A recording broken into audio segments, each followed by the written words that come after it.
Mayor Savage, you are streaming. You can start the meeting. Okay, good morning, everybody. It's January the 24th. It's Bell Let's Talk Day, by the way, thinking about mental health. I want to acknowledge that HRM is in Mi'kma'ki, the traditional, the unsurrendered land of the Mi'kmaq people. As a municipality, we acknowledge, recognize, and respect the peace and friendship treaties that have been signed in this territory and recognize that we're all treaty people.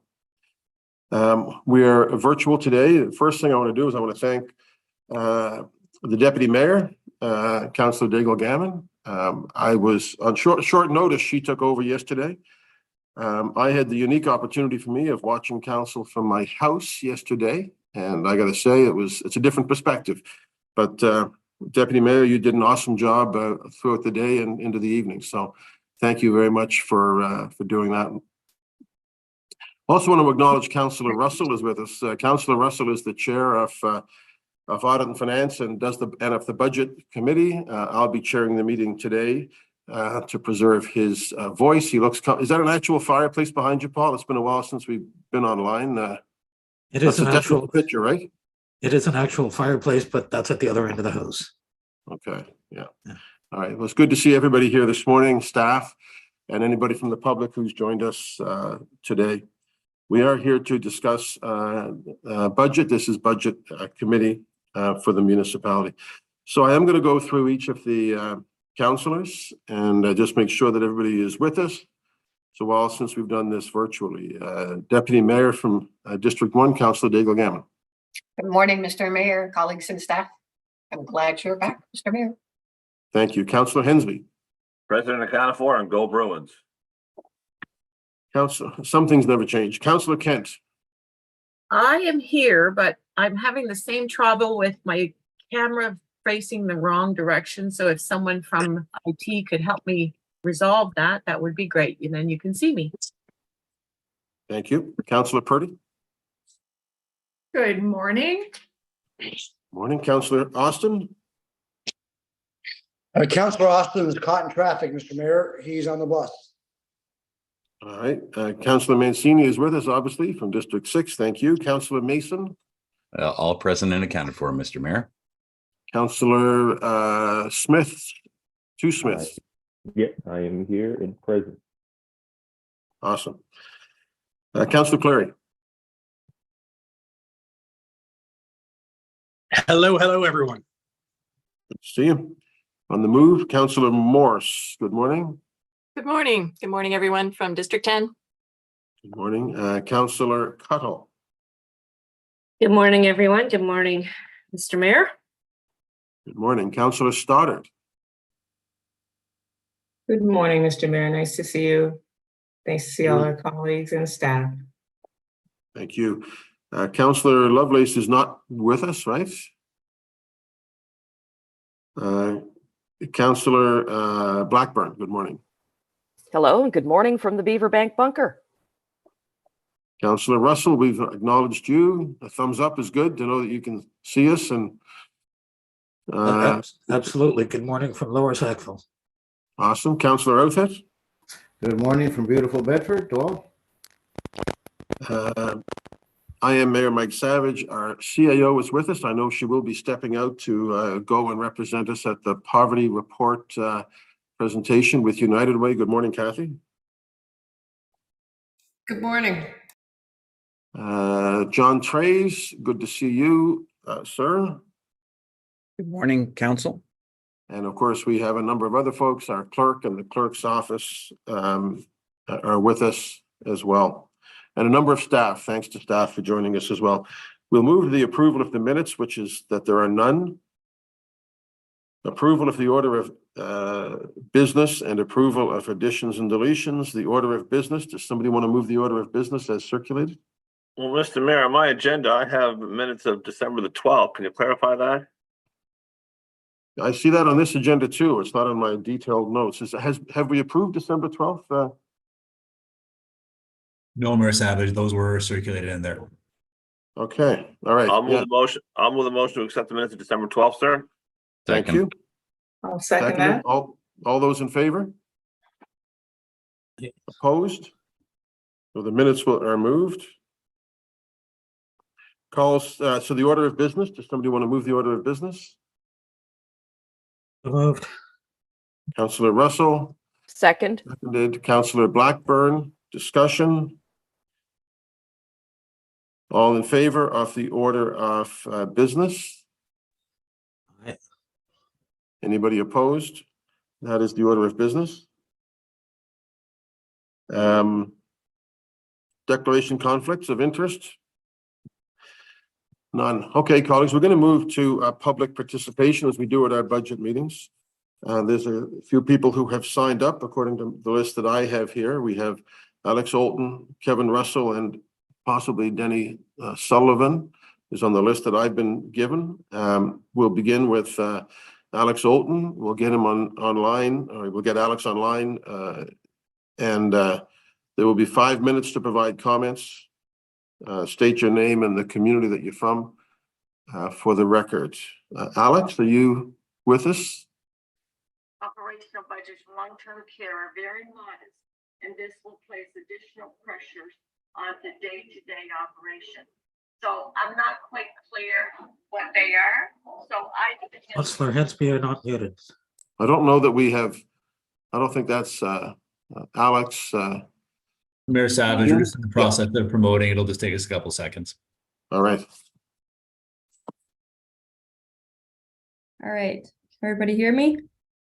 Yes, where are we? There you are, Alex Olton. Yeah, you're on. You have 5 minutes. Okay, thank you. So yes, my name is Alex Holton. I'm from Halifax.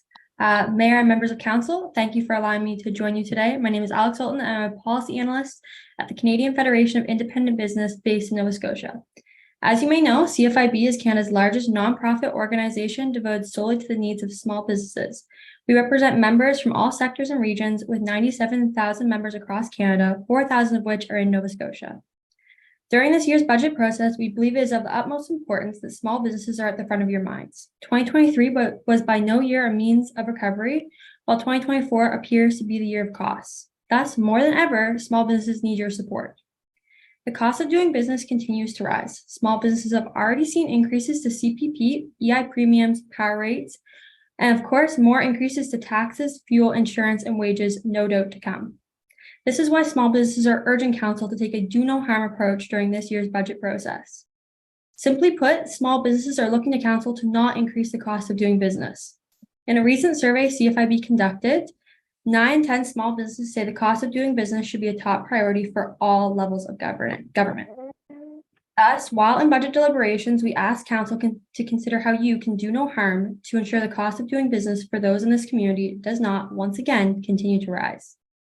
This past fall, CFIB released its first Atlantic Municipal Report based on the responses from small businesses in Atlantic Canada. The top priority for small businesses was by far the need to limit property tax increases, with 71% stating that this was their top concern. A tax increase in HRM would greatly impact small businesses in the community. Businesses in HRM already pay between 112 and 129% more than residential properties. If budget increases are unavoidable, small businesses should not continue to be disproportionately burdened by these increases when they already pay more than double that of residential properties and further are not eligible for the capped assessment program.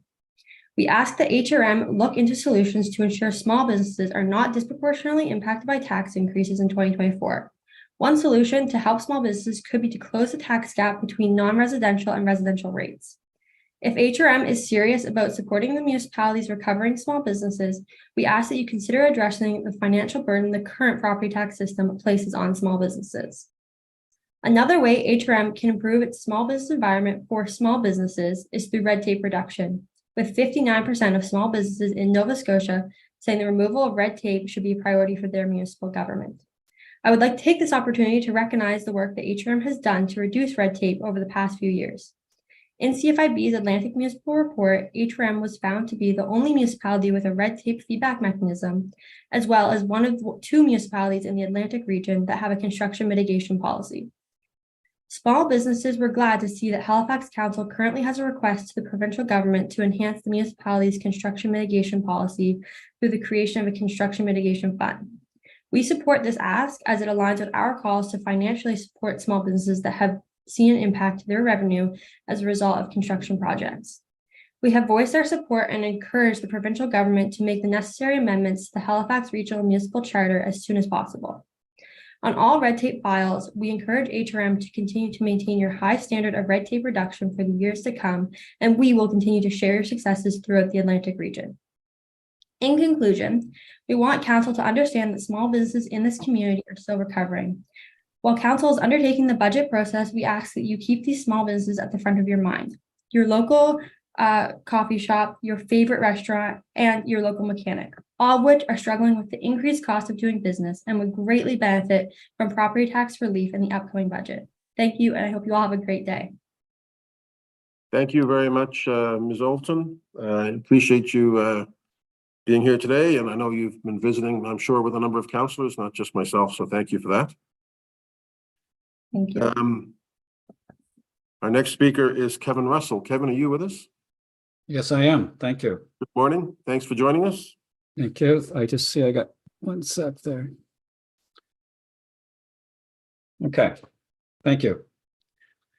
As stated, my name is Kevin Russell. I am reside in Halifax.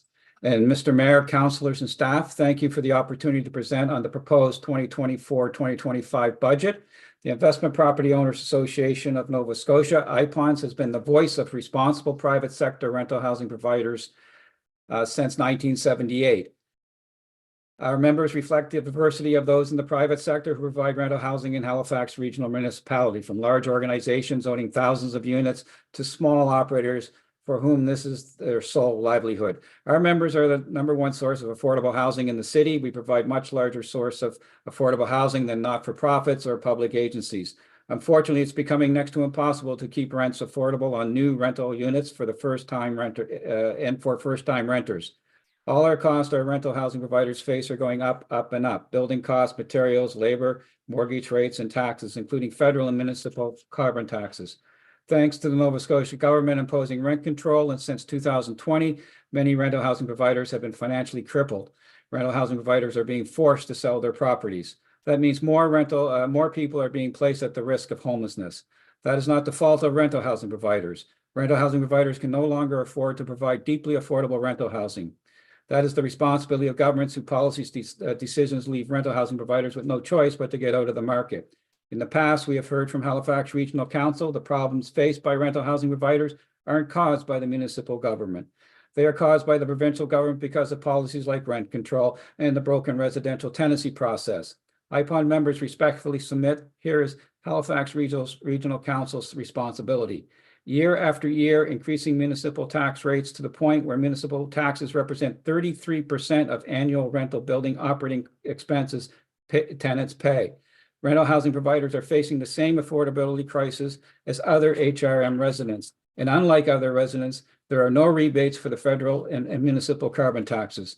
Our members can't afford the tax increase proposed by Halifax Regional Council. As a large number of mortgages are up for renewal this year, another tax increase from Halifax Regional Council will force more rental housing providers to sell up and get out. Your tax increases will create more homeless people in the city, with HRM citizens earning minimum wage or working in entry-level positions being the hardest hit. We have all heard the excuses about why Halifax Regional Council has no choice but to increase taxes. It's the province's fault. Halifax municipal taxes are competitive compared to other jurisdictions. HRM needs to increase taxes to provide services. Lots of excuses, but no actions to help taxpayers. When is the last time Halifax Regional Council asked citizens to identify savings to keep taxes affordable? Council's own staff report said the last time residents were surveyed was in 2021, more than 2 years ago. It's time for Halifax Regional Council to engage with citizens outside of City Hall on a line-by-line expenditure review. This budget includes an 8.4% increase for compensation costs, more than $40.4 million. According to the Nova Scotia Department of Finance and Treasury Board's December 2023 forecast update, Nova Scotia's inflation rate is forecast to be 2.7%. Why is HRM increasing its compensation costs 3 times the provincial inflation rate? That is fiscal irresponsibility that passes the bill entirely to municipal taxpayers. If HRM held its compensation cost to actual cost of living increases, that would result in $27 million in savings. And here are some smaller lines from the municipal budget where the increases appear completely out of touch. A 57.6% increase in legal costs, an extra $255,000 in spending, a 37.4% increase in consulting costs. That's an extra $1.147 million in spending. If HRM just held these two budget increases to inflation, HRM would save an additional $1.2 million.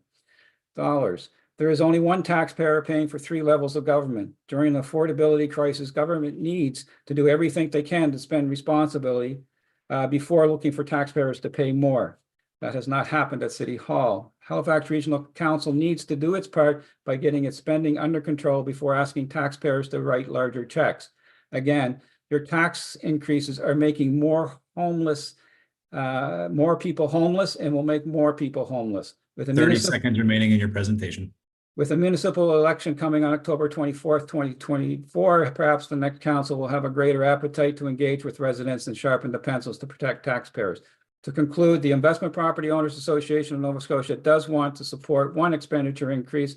Policing is a core service of municipal government. Our members and many tenants who live on our members' properties are facing increased threats of violence from bad tenants who break the law, destroy property, and threaten staff and or the other tenants. Many of the staff who are threatened are women, newcomers, and racialized persons. We need our policing services properly supported so when someone breaks the law, someone is available to take the call and respond. That is 5 minutes. Thank you for your attention to our submission. Thank you. Thank you very much, Mr. Russell. I have another name on the list. It's Denny Sullivan. Is that person I see is here? So I understand that there's a couple of slides as well. So good morning. Good morning. Good morning, Council. Yes, if you could put up the slides, that'd be great. I'm a bit useless without charts.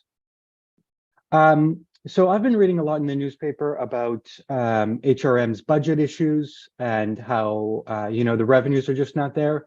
And that's a bit confusing to me because, most of the city budget most of the city revenues is property tax. And we're living through a housing crisis where house prices have gone up. And so it's just that question of where is the money? We should be rolling in money. So obviously the first big answer is the provincial cap program. Nothing you guys can do about that. But the provincial cap program means that most homeowners, the vast majority of homeowners, their assessments can only go up by the rate of inflation year after year. And what that's caused is that although the actual assessed value has increased by about 80% across HRM, the taxable value has only increased by about 20% in the past 5 years. Obviously, nothing you can do about that. The tax base is what it is, but you do control how you respond to it. And how the council has repeatedly responded to it is by cutting the rates even further. And so including for those people who already have a capped property. So if that 20% is also the rate of inflation. So you have most homeowners who are getting a taxable assessment increase that matches perfectly with inflation. And then we are cutting the rate for them as well. And if you flip to the next slide, the outcome of that, if you look at all the properties across HRM, is that most properties, I should say, pay lower tax today than they did in 2019, adjusting for inflation. And obviously people don't adjust for inflation, but this matters to city budgets.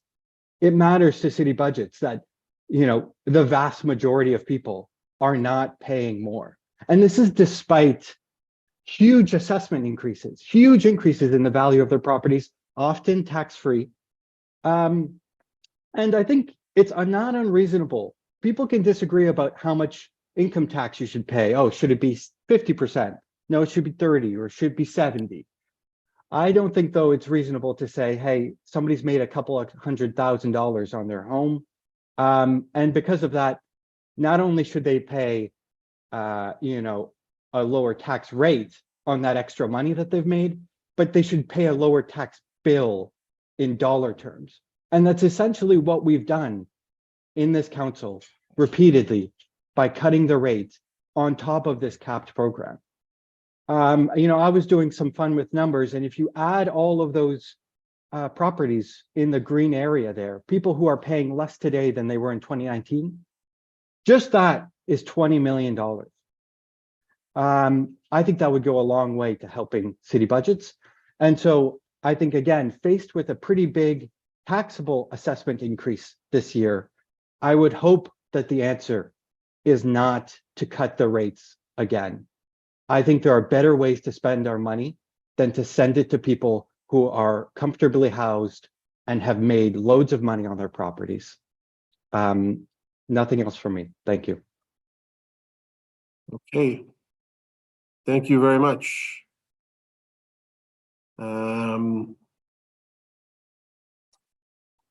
We have another speaker that has signed up, and that is David Campbell. Mayor Savage, the individual has left the meeting. We are trying to get them back in. We have not been successful with that. We are continuing to try. Is there anybody else, Ian, besides David Campbell that wishes to speak? There is nobody else who has signed up to speak.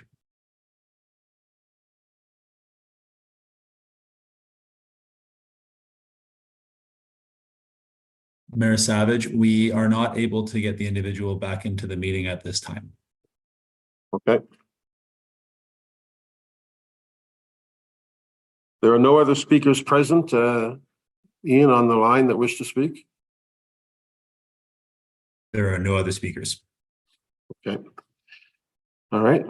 Well, the beauty of public participation is you get different points of view. I think we just heard two very different points of view from the two folks who spoke. I appreciate them taking the time to be with us.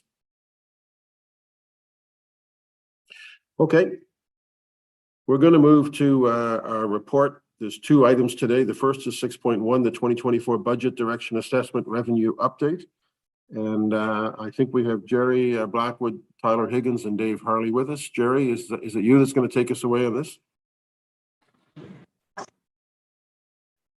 Yeah, thank you, Mr. Mayor. I'm here with the finance team over in the finance bunker over at Alderney, but I think the CAO had some quick opening remarks to get started here this morning. Thank you, Jerry. Yes, I do have a few quick opening remarks, and then I'll be stepping out to attend the United Way event. So, Mr. Mayor and members of council, I'm really pleased that we're here to proceed with the next stage in the 24-25 municipal budget process and provide you with an update on the operating budget, the assessment roll, and the capital plan. Thank you very much to all of the team who were involved with putting together the materials for today.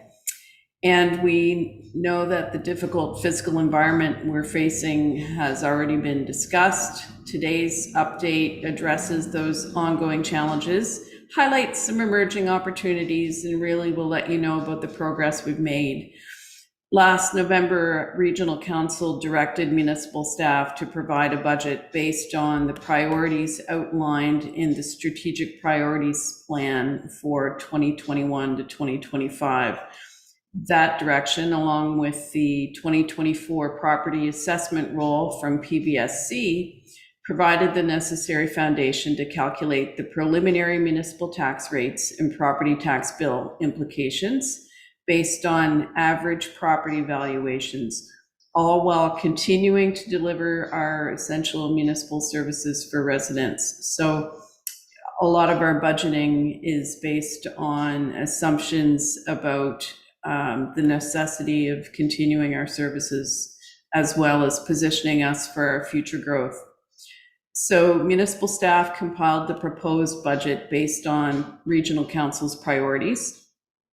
This will be presented to Budget Committee over the coming weeks. Changes have been made that will lower the initial tax burden that was projected to increase from 9.7% to 8.9%. The proposed budget increase will see the average residential tax bill increasing by approximately $205, and the residential municipal tax rate would increase by 2%. In its third consecutive year, the average annual capital budget has surpassed $300 million, and this is a notable increase from the previous average of $150 million. This growth is fueled by the imperative to address aging infrastructure and escalating service demands. The Budget Committee received the draft capital plan book in mid-December, outlining project details for review. Projects are selected based on a prioritization framework, consider readiness, and also our delivery capabilities. To manage financial impacts, our funding assumptions for next year include a $30 million reduction in capital from operating and a $7 million cut in strategic initiative reserve contributions. It's notable and worth emphasizing that the municipality is currently facing ongoing inflationary pressures and population growth, all of which are causing significant cost increases for this budget cycle. This proposed tax bill increase will allow all municipal services, projects, and initiatives to continue as planned and budgeted for in the previous years. Over the coming weeks, each business unit is going to present their budget and business plans, and during each meeting, time will be set aside for members of the public to provide insight, both in person and virtually. More information, including the presentation dates for each business unit and directions on how to register to speak, is available online at halifax.ca/budget.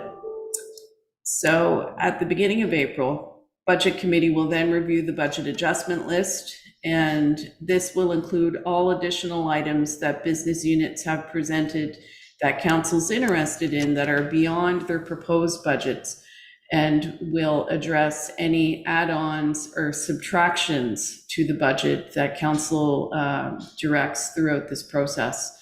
And at the end of April, Regional Council receive an updated full review of the 24-25 municipal budget for final approval.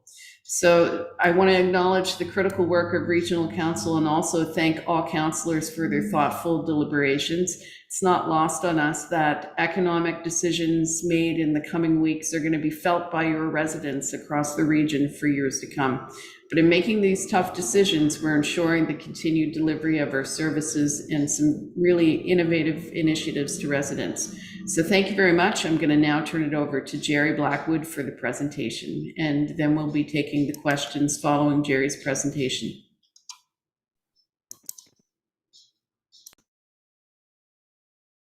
Thank you very much, CAO. Good morning, Mayor Savage and members of the Budget Committee. My name is Jerry Blackwood, Chief Financial Officer.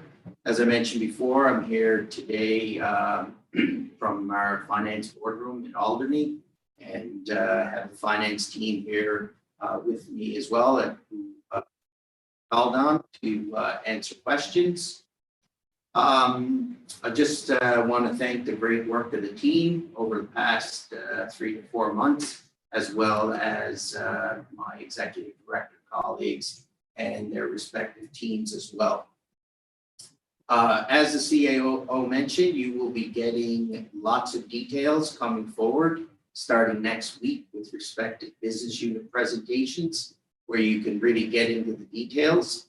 What we have here today is 2 presentations. Our first presentation is the budget update and assessment update. It's a fairly short and high-level presentation, and it will give you a sense of where we stand right now with respect to our overall budget and tax increase, and that'll be followed up by the capital budget. And as the CAO said, the books have been out for about 6 weeks now, and all the details on individual projects are in those books. So I would encourage questions for staff to be specific to the projects. With that, I'll start the presentation. Next slide, please. So first off, we're going to just give you an update on budget. So if you recall, back at budget direction in November, when we first came in, we said when we started this budget, the incremental level of expenditure to fund up our services was 105 million. That represented a 15% overall tax increase. Staff recommended a couple of changes there. One, reducing capital from operating in the capital plan by $30 million, as well as another reduction to strategic initiatives funding by $7 million. So that reduced overall expenditures, incremental expenditures to fund up by $68 million, which equated to a 9.7% tax increase. So council in November accepted these recommendations and directed staff to continue building the budget based on council's priorities. Next slide, please.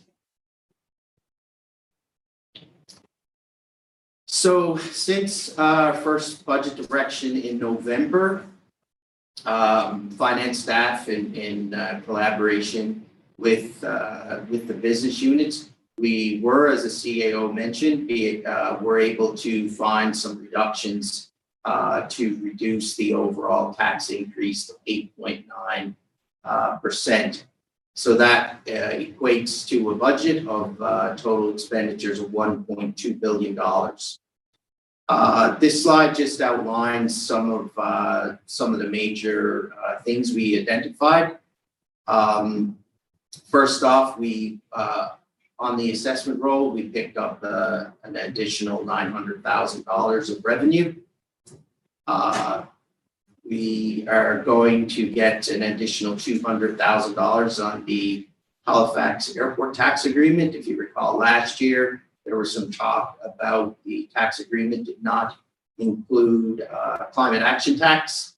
The airport, through discussions with the CAO and myself, has graciously accepted that they would like to pay that, and that will be coming forward in a future staff report to get council's approval to amend the agreement. We found some additional revenues and contractual reductions in finance, $400,000, as well as $500,000 in property, fleet, and equipment. We found an additional $1 million in vacancy management, so that would be on new positions that are coming forward, and basically how they would, the hiring process and as the funding would be staggered in. We are taking a little bit more risk on our investment portfolio, so we're putting forward an increase in investment income of $1 million, and some good work in public works for some reductions of $1.7 million with respect to FTEs and contractual cost reductions in solid waste. So overall, these changes represent net savings of $6 million, reducing the overall expenditure gap to $62 million. So it's important to note back on November 28th, and all those materials are included in your package, that staff did advise there's about $58 million of pressures that are related to compensation, detransfer tax reduction, inflation, debt servicing, and contractual obligations. So, a big chunk of that tax increase, not to belabor on this, but it is tied up in a lot of things that are contractually related and somewhat are non-controllable or outside of our control. Next slide, please.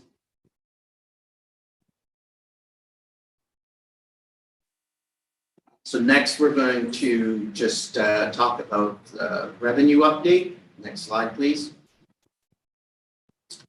So first, we'll talk a little bit about residential property taxation.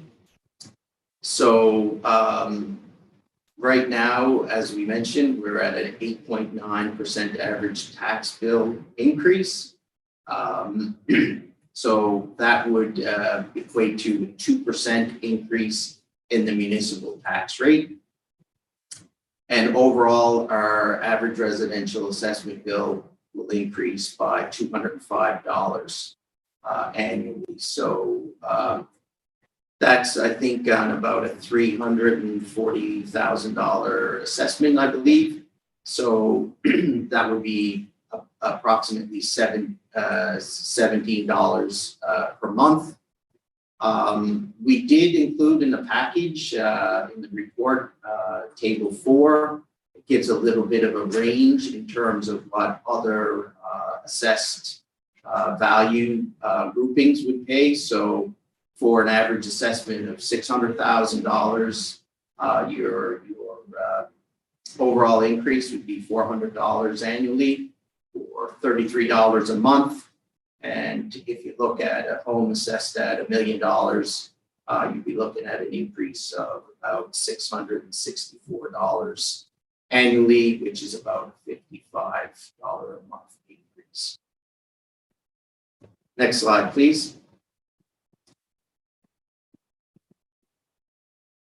So the next slide is just a little bit of what has changed in terms of revenue when we had our first touch point with council back in November.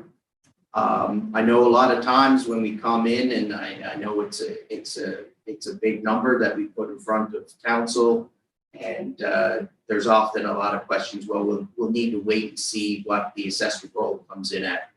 So overall, I think our forecast, as I mentioned before, was we were off by $900,000 in terms of our financial modeling on the assessment roll, which we were off by 0.01%. So our pre-roll forecast was $722.5 million, and we came in at $723.4 million. So just want to put a shout out to our finance team, and especially Dan Freeman for the great work on that. Next slide, please. So the next few slides are just going to provide a little bit of an assessment update and a little bit more detail than what PBSC provided a couple weeks ago. Next slide, please. So, overall, we had a residential taxable assessment increase that went from last year 12.8% to 8.5%. I mean, now overall, that is, a drop of about a little over 4%, but it is still a very healthy assessment roll. It's a very, it's indicative of the economic climate in Halifax. And overall, the assessment cap declined from 7.7 to 3.2. As you all know, the assessment cap is tied to CPI. The table below just has some metrics with respect to our residential groupings with respect to vacant land, single family homes, and apartments. So as you can see, our big growth is in our assessment roll is coming from apartments. And I do want to point out vacant land over last year has increased fairly substantially as well. Next slide, please. The next slide just provides a little bit of a distribution of how the assessment roll is split out over assessments.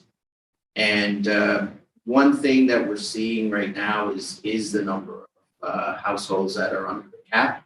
So right now, 90% of single family households are receiving the cap. I believe 3 years ago, before the start of COVID, we had about 70% of our properties under cap.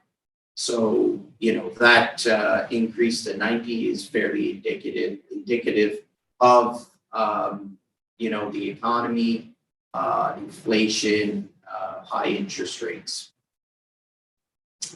As the distribution shows, 88% of single-family household taxable assessments increased between 3 and 5%.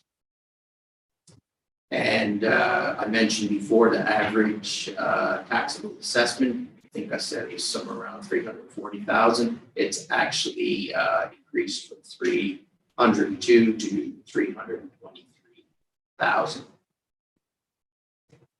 Next slide, please. This slide just provides some metrics on the commercial assessment roll and just some increases overall with respect to the districts, commercial districts that were implemented last year as part of our commercial tax policy. The commercial map for your reference is an attachment in your package. So overall, we had a decline in commercial assessment from 8.5 to 8.1. I will, state that, 8% increase is still a fairly healthy increase. Although we are getting that increase on existing commercial base, it's not a lot coming from new growth. But if you recall, 3-4 years ago, we were in a very flat environment. It was pretty much, between 0 and 0.5% increase annually. So it's nice to see that business sectors such as hotels, restaurants, retail are all sort of coming back post pandemic, and our strongest growth is coming in the industrial sector, especially amongst warehousing. And just the last bullet on there, the commercial tax area assessment breakdown. So you can see those breakdowns there. Biggest increase is the community area, 24.2%.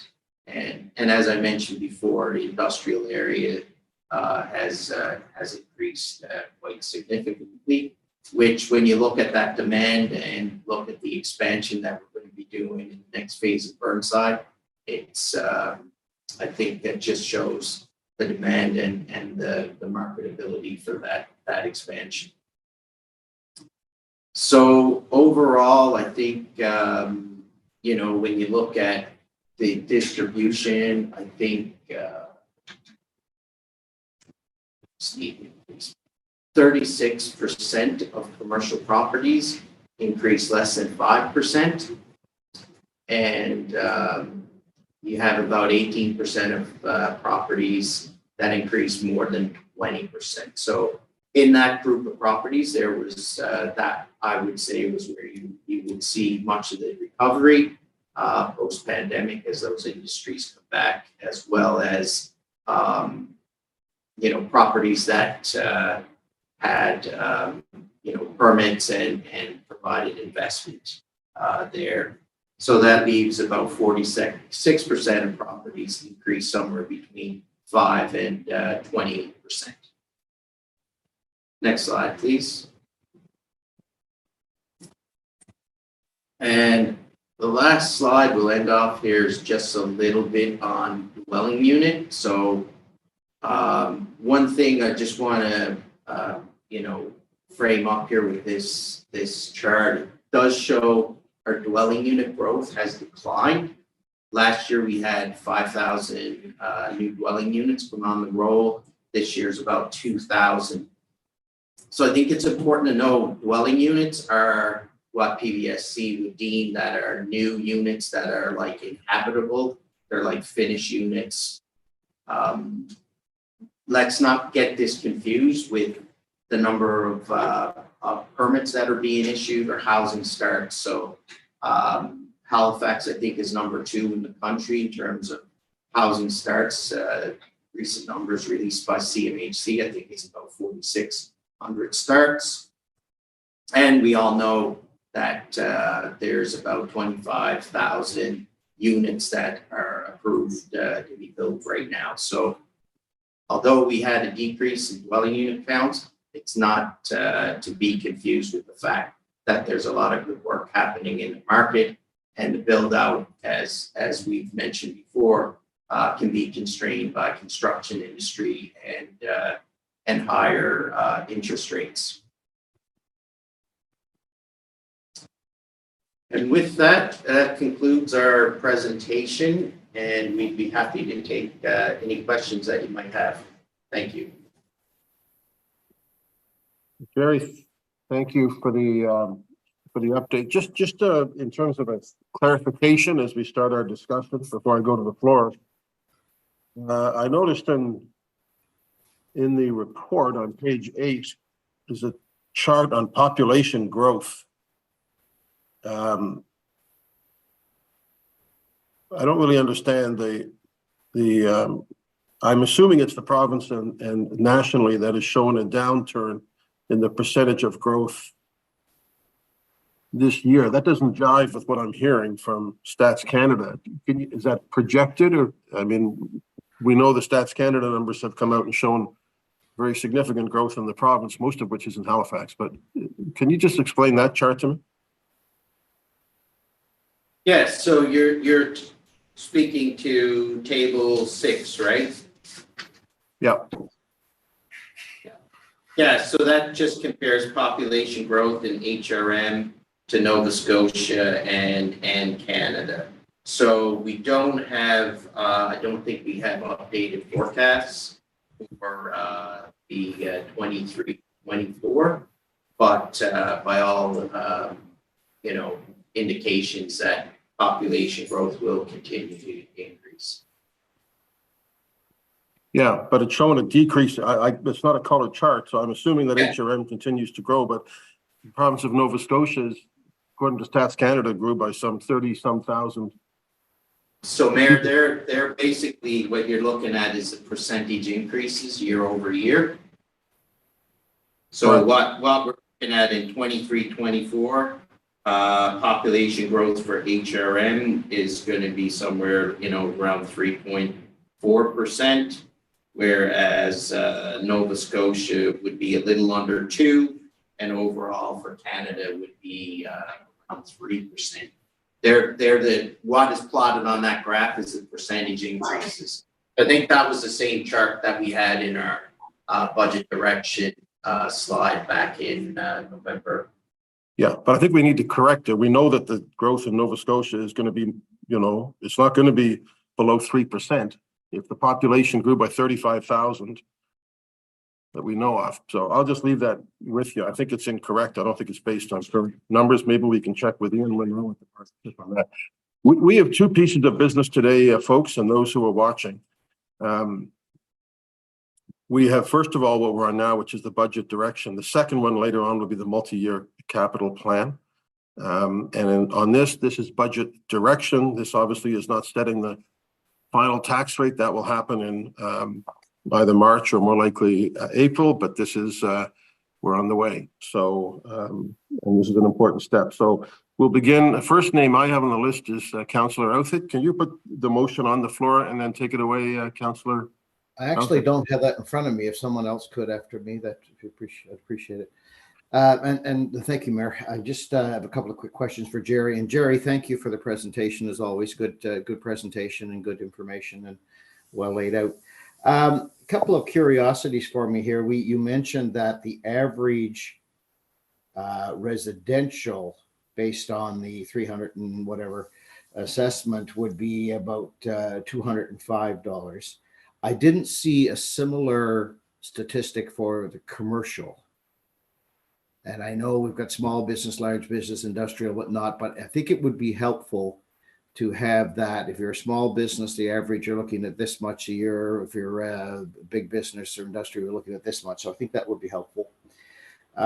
Second thing is the community sector you mentioned went up by 24. It just went up by 24.2%. Just give us a little definition of the type of businesses that means, the community sector. And apartments is where we saw a big jump. And I should know this, and I know we tax them as residential, but are they eligible for the cap? I can't remember the answer to that, and I should. And it looks like Mr. Sullivan might be happy that for the first time in a while, we actually are raising the rate and not reducing the rate. Just confirm that for me, Jerry. We're proposing to, I should say. Yeah, thank you. So I'll just start with the apartments. Apartments aren't capped. They do not receive the assessment cap. Right. We, as you mentioned, we are based on the position we are now, we would need to increase the rate by 2%. Right. With regards to the community area with the increase, so there's a map attached in your package there. That would be kind of like businesses in, I think, out in I would say suburban area municipality. Yeah. So, the downtown districts would be, downtown Halifax, Dartmouth, out towards Bedford, right? The community area would be. That's why I'm asking. Would be the suburban area, but not business parks or industrial areas. All right. My other question, Your commercial on leverage. the Can you guess? commercial- Yeah. Your question on the commercial average, tax bill. So with the new policy that council approved last year, I think we got somewhere like 18 commercial tax rates now. So it's very difficult to be able to calculate a average tax increase in terms of a bill. Maybe it would be helpful information to on us. Table 4 in the report. There's additional information there. I just think it would be helpful because we're always going to say, well, it's only $205 a year for the average home or whatever. We're going to say this when people ask us. I just think it would be nice to have some samples of big business, small business, and what those averages would be. So table 4 in your package. Okay, then I've missed that. Has basically some scenarios plotted out there based on I will go and have a look. based on the districts. So let me see. If you're looking at like a community area with a average assessed value of 500,000, 510,000, your average tax bill would be about $14,000.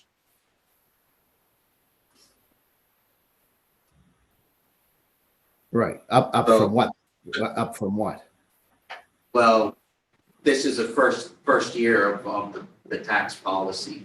So, like I said, we have to go into each district in order to compute an average commercial tax. I'll ask Dan if he'd like to add. I do get that. It's just that we can tell the average homeowner and we can't tell the average business owner. It just gets a little when we're doing our communication. But anyway, I understand the reasoning, but I just didn't know if we could. I'll have a look at that chart. The package has some details on what the breakdown would look like for commercial council. Yeah, no, I'll have another look at that. We can talk offline just for communication purposes. Those are my questions, Jerry. Thank you. Thank you. Just a note, we haven't been on Zoom for a while in a budget meeting. Ian, are you going to do time or am I doing time on my stopwatch here? Yeah, you can start it now, but I'm through. My apologies, Mayor Savage. I'm having some technical issues on my end over here. I am doing some timing. I'm timing on my end. Then I can do a 30-second reminder to councilors if you'd like. Yeah, because I'm very, very strict on time, so I expect you to be the same. Everybody laughs at me. You're nothing compared to Kathy Gager-Gammon. Okay, thank you, Song. It looks like that Councillor Hensby is next. David, do you have the motion? Could you put the motion on the floor and then take it away? Yes, the budget committee recommend that the chief administrative officer continue to develop the 425 budget in accordance with the Budget Committee direction of November 28, 2023. Second, Second by the Deputy Mayor. David? Yes, Mr. Mayor, going through that quick presentation, I was surprised at some of the assessments or information, but what the biggest thing that I noticed was the houses between $150,000 to $300,000 with the largest assessment increases, 15 to 20% plus, whatever. And I'm hearing a lot more of that in my constituents complaining about how much their astronomical rocket jumps has been in the assessment. But I said, but please look at your capped assessment. What's the amount there changed or not? But my concern though is that we got to, whatever information we portray, we got to show, well, what's the average homeowner being affected by? The 7.9%, that's averaging everything else. But if you look at that bell curve, it's the middle income classes, $150,000 to $300,000 homes or $400,000 homes, we're getting the biggest jump. So we got to be cognizant of that. Also want to know is, will we be getting the assessment data district by district? This is something we've had in the past. And I'm also with the rural active transportation discussions going on in my district now, Portage Lake and Muscatine Harbor, there's been questions and asked, what's the assessment database in regards to the various communities? So I'd like to know if the assessment data is available to us by civic community as well, by the community boundary areas. So that'd be critical for us moving forward for our future discussions, because I know that's going to be top question when it comes to these consultations we're currently having. So if the assessment data is available to us, district by district, residential, commercial, whatever, industrial, but I also need it by community boundary as well. Thank you. If that information is available to us, the sooner the better. It'd be greatly appreciated. Hey, Jerry, any thoughts on that? Yeah, thank you for that, Councillor. So prior to the presentation by PVSC, there was district summary information distributed to through the clerk's office. Also in your package, there's a bunch of tables starting with table 2 that maps out its assessment data by district. So for average single family assessment increases 23-24, for District 2, it's a 6.3% overall. If you take into account all districts, it's a 6.8%. So your district is 6.3%.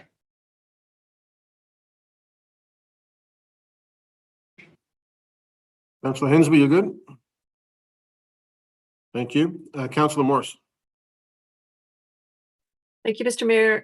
Thank you, Jerry. Can you give us an update on the tax on vacant land and where that is? Are we able to increase taxes on vacant land? And can you talk a little bit about the vacancy management? $1 million, that sounds like not very many jobs out of 45,000 or so. So is there any room there? Thank you. Thank you, Councillor. I didn't get the second part of your question. Just on vacancy management, could you say a little bit more if there's any further room there to look at vacancy management? Because it's given as $1 million in savings, but that's not very many positions. Yeah, I'll just start off with vacancy management. What I would suggest is as each business unit comes forward with their presentations, how finance and corporate planning is structured, the presentation is that the business plan and the presentation will have all the detail with respect to the service enhancements that are bringing forward that is driving the tax rate. So what I would would advise is, each executive director could be questioned on that, and in terms of their recruitment strategy to bring those positions online. Okay, thank you. And just on the vacant land tax report, we are working on a report for that. Vacant land would pay tax at the residential rate if it's a residential assessment. Currently, right now, I don't believe we have the legislative authority to implement a vacant land tax without legislation, but we have a report in the hopper that'll be coming back to council hopefully very soon. Okay, so it's unlikely to be a factor in the current budget that we're talking about then. That's correct. If there's something we can do there, we would certainly need legislation. So it would be at least a year out before we get implemented. Okay, thank you. Thank you, Councillor Blackburn. Thank you very much, Mr. Mayor. And I just want to go back to the estimated $205 extra on the average tax bill. And if I heard correctly, I think you said that was based on a $300,000 assessment. And I'm just wondering, where did that $300,000 threshold come from? Is that the average property value as given by PBSC, or was that just a number that you folks generated? I'm just wondering where that 300,000 came from, just because I think it's a little, I don't want to say disingenuous, but I don't think it accurately reflects the value of most of the residential properties in HRM in over the past year. So just wondering where that 300,000 came from. Thank you.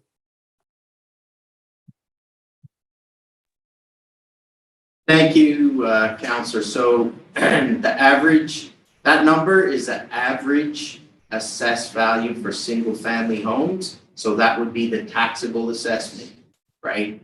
Right. So of all the homes. So it's an average assessment calculation. And so did we do that, or did PBSC say to us, okay, here you go, the average assessment in HRM is $300,000? I'm just wondering, is that data, is that number self-generated or from PBSC? That would be our calculation generated off the assessment roll. So it's a pretty simple calculation. So Okay. to the second part of your question, mentioned in the presentation, I think it's table 4 of your package gives a range of what different levels of average assessment would pay. So for example, on a $600,000 assessment, the increase would be a little under $400. Yeah. No, I guess the point that I'm trying to make is that the lead in all the stories tonight will be $205 extra on the average tax bill, but that's based on a $300,000 assessment. And I just think that sets an artificially low expectation when people will read about this or hear about it in the coming days, right? Anyway, I was just curious as to where that 300,000 came from. Thank you. Thank you, Councillor Russell. Thank you very much. I'm just following up on a question that Councillor Hensby asked in relation to the detailed assessment rolls per district. We have received this information in the past, and Councillor Hensby asked for it, and I'm not sure that I heard the answer, and I'm just wondering when we might receive the detailed assessment roll per district.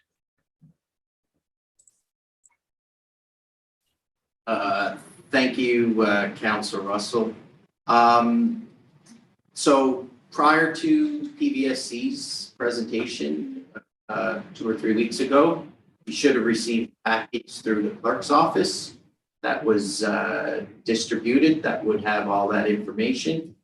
And I saw summary information there. I didn't see the detailed rolls per district. Well, we wouldn't provide every single property per district. What we would provide is a summary, what we call a district summary. And your report package that you have today has some information there as well. on district assessment. So we're saying we've already received it. Yes. I'll have to double check. I didn't see it. Okay. Yeah, it would be in the attachments to the staff report.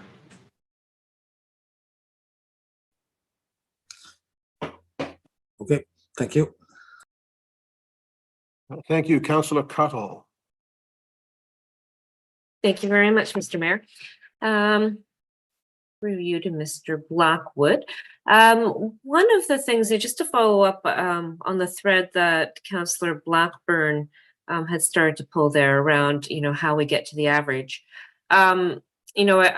I know that takes, HRM is a very large municipality or a large regional municipality. So that's a combination of urban, suburban, and all the rural properties. So that would include a property for a summer seasonal cottage in Econ-Seacom, for example, if I'm correct. I'm wondering if we have it broken down by urban tax boundary, suburban tax boundary, and rural tax boundary, just so we could kind of, look at it that way and understand what the implications would be for the different taxed areas, which are taxed. Actually, they're taxed at different rates as well. If I'm correct, please. If I'm wrong, let me know.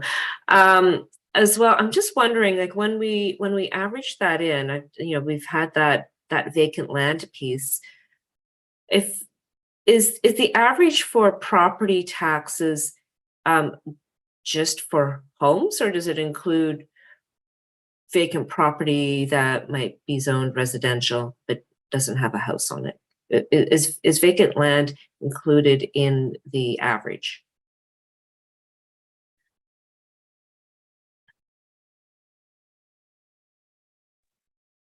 Thank you, Councillor. I'm going to go to Dan Freeman to answer that question. So Daniel Freeman, Senior Financial Consultant. So to answer your question about vacant land, it can be sorted into two different categories. Vacant residential land would be taxed at the residential rate. And in fact, in a lot of cases, it's also applicable to the CAP program. Then we have vacant resource land, which would be land primarily held for development, and that would be taxed at the resource tax rate. So it's included in the average?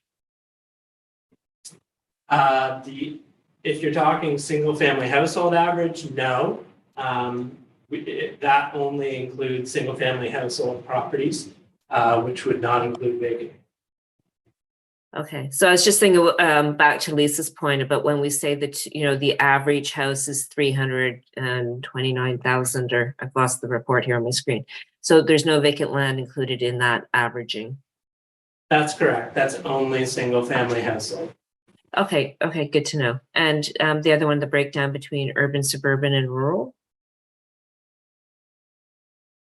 So we do have the breakdown by rural.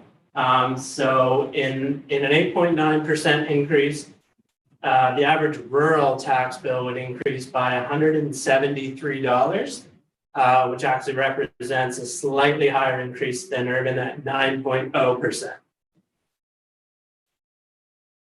Okay. Okay, thank you. Thank you, Councillor.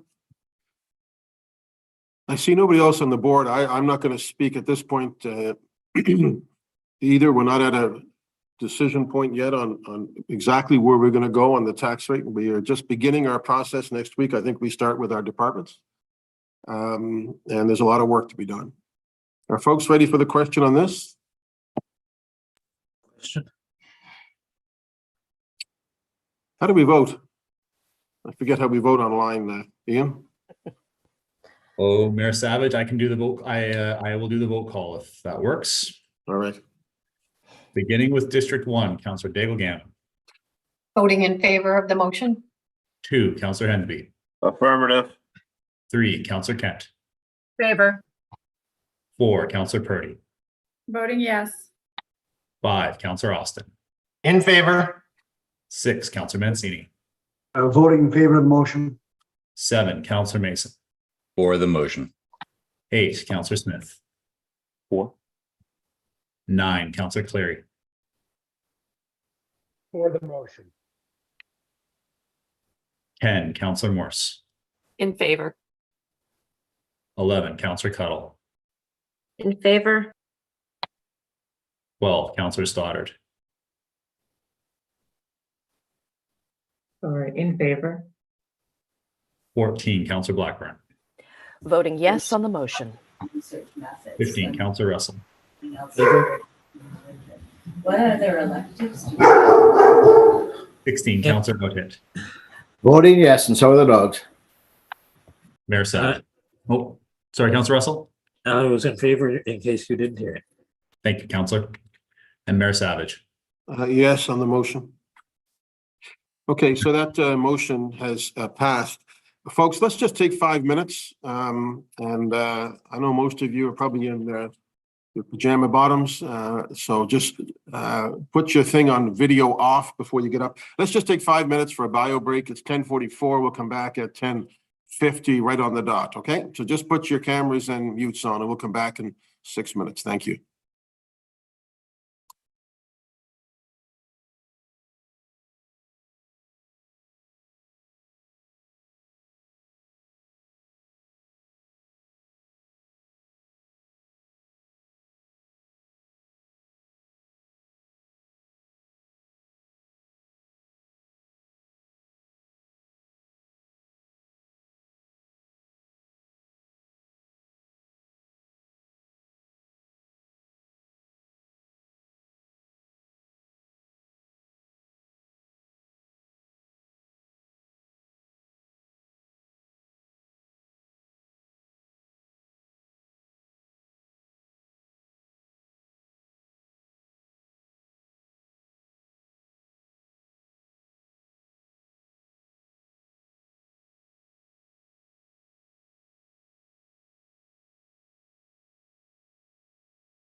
Okay, Ian, I'm good to go back. Thank you, sir. We'll take down the holding screen. You should be back momentarily.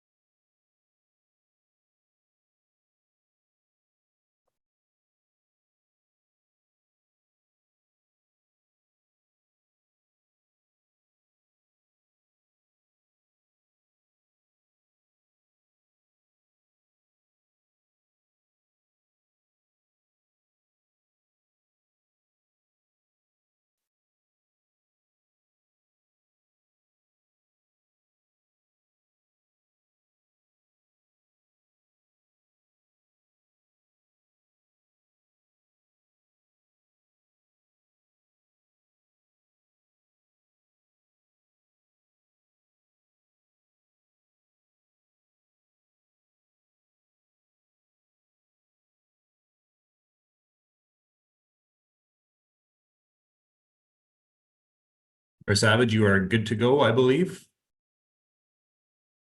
All right, can you see me? Yeah, we're good. Okay, so we're back. It's our budget meeting. Today is the 24th of January, and we're going to move into the item 6.2, which is the 24-25 multi-year capital plan. I believe we have a presentation. We have a presentation? I know we have Crystal, Nowlin, Holly Power, Garrett, and Jerry, I believe. Is there a presentation? Good day, Mayor. Yes, there is a presentation, and Crystal Nowlin, Director of Asset Management, is ready to present. Good morning, Crystal. Thank you for joining us. The floor is yours. Thank you, Mr. Mayor. Good morning, Budget Committee. As Jerry said, I'm Crystal Nowlin, Director of Asset Management, and this morning we are going to present the 2024-25 multi-year capital plan. If we move to the next slide, please. So on December 12th, we were with Budget Committee to bring forward the capital update report and presentation to update Budget Committee on the progress of current projects in flight and the key drivers that staff have been considering that have shaped the update in the current capital plan that was approved last year. Then the day after, on December 13th, as the CAO mentioned earlier, Budget Committee received the draft capital plan book to allow a month or so for Budget Committee members to get familiar with all the project details being put forward in the draft plan and allow time to ask staff any questions they may have in preparation for today's budget debate.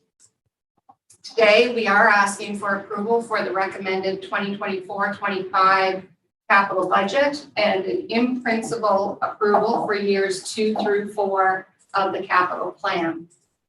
Next slide, please.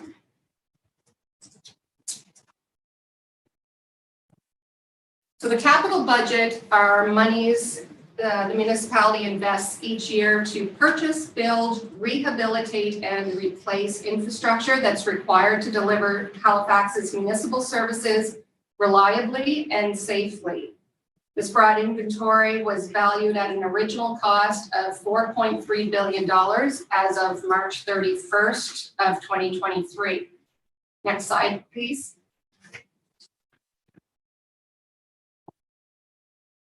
The work which staff have assessed and prioritized for the investment needed to support the municipal services for this next fiscal year in 2024-25 is proposed to be $309 million, which is reflected in the middle column of the table on this slide.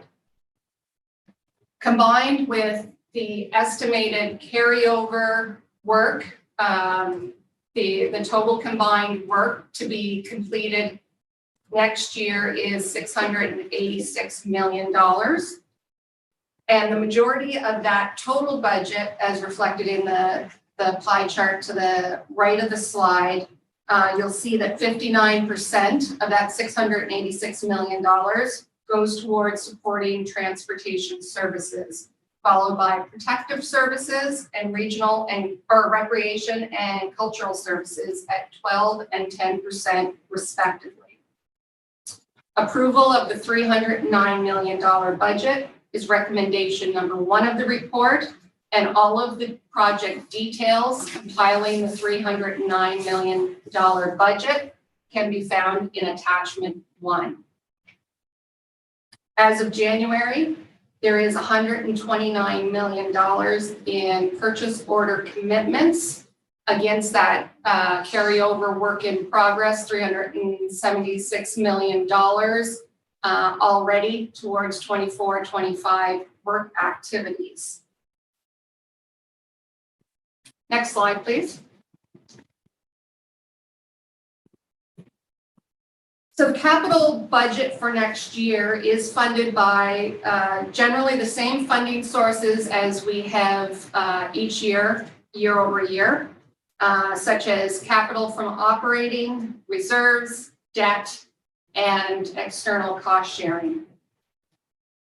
As mentioned earlier by the CAO, the capital budget funding direction from the November 28th budget direction approval adjusted direction for 3 different capital funding items as noted on this slide. Capital from operating budget was decreased by $30 million from the original targets that were approved in the last financial strategy in 22. The annual tax contribution towards the strategic initiatives reserve was decreased by $7 million. And to help offset some of these decreases, the capital debt ceiling was approved to be increased to $1,800 per dwelling. So you'll also note on this slide that $15.8 million in external funding agreements that we've applied for have not been confirmed, and those are related to active transportation projects. So approval 1 of recommendation 1 of the report will direct staff to proceed with $309 million of projects, with the exception of waiting on the external cost share confirmation for those related active transportation projects. Next slide, please. So this slide's just a quick visual to remind Budget Committee as far as when does the various forms of capital funding impact the tax bills. So our reserves are monies collected in the past from various sources, may have been from the tax bills or sale of land or various other resources. Capital from operating are monies that will be collected this coming year, 24-25, on the tax bill. And if you'll recall from the last slide, that it's been set so far that that's capped at $57 million this year, and represents only 19% of the total capital budget being forward. Debt is municipality repays the cost of the project over a period of 10 years or more, and that repayment period does not begin until the capital project is completed. So therefore, although council will approve project work for 24-25 to be debt funded, there will be no impact on taxes for at least 2 to 3 years on average until those projects are completed. External cost sharing agreements may have various payment options, from receiving the contributions upfront or by installment, or possibly just being reimbursed once project work is completed. Of course, these funding sources supplement municipal revenues and therefore reduce the overall tax burden. Next slide, please. So the $309 million capital budget being put forth for 24-25. You'll remember that council has set the direction in the past that 70 to 80% of the investments should go towards renewing our over $4 billion asset inventory, and 20 to 30% towards service growth. Within each of these categories, projects are broken down into regular programs that staff have that contribute to the full asset inventory. So regular rehabilitation and replacement, smaller work initiatives that keep the broader inventory in good to fair condition. And then there's specific discrete projects which tend to be larger and more complex in nature and focused on one specific asset. The benefit of the programs is that there's more efficiencies and better mitigation of risk that way. And we're able to take a more proactive preventative approach to the assets we own. Whereas the discrete projects are typically more major life cycle milestone, taking longer and usually more expensive. Next slide, please. Within the work plan for next year, the combined $686 million, the asset renewal activity will be $418 million. So that's combined carryover work plus the new budget. This is split out, as I mentioned on the last slide, between ongoing programs and rehabilitation, replacement, discrete projects. So the table totaling $331 million on the left of your slide reflect regular renewal ongoing programs to our various asset groups.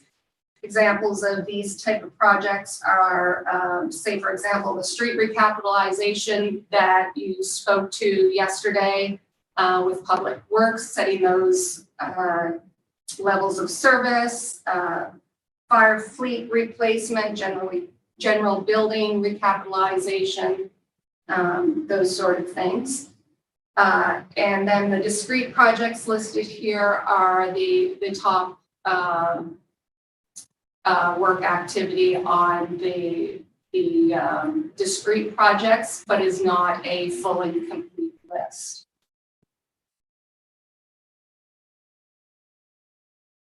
Next slide, please.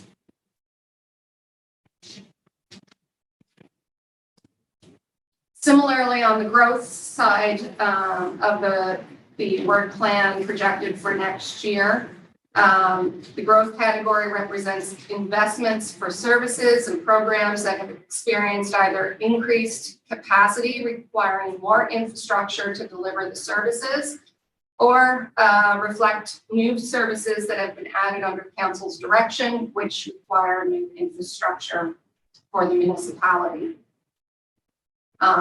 As you'll see on the table, those are growth programs that we have for each of our asset groupings, totaling $144 million. And the list on the right are some discrete growth projects that total $122 million, but again, is not a inclusive and complete list of the growth projects that we have. Next slide, please.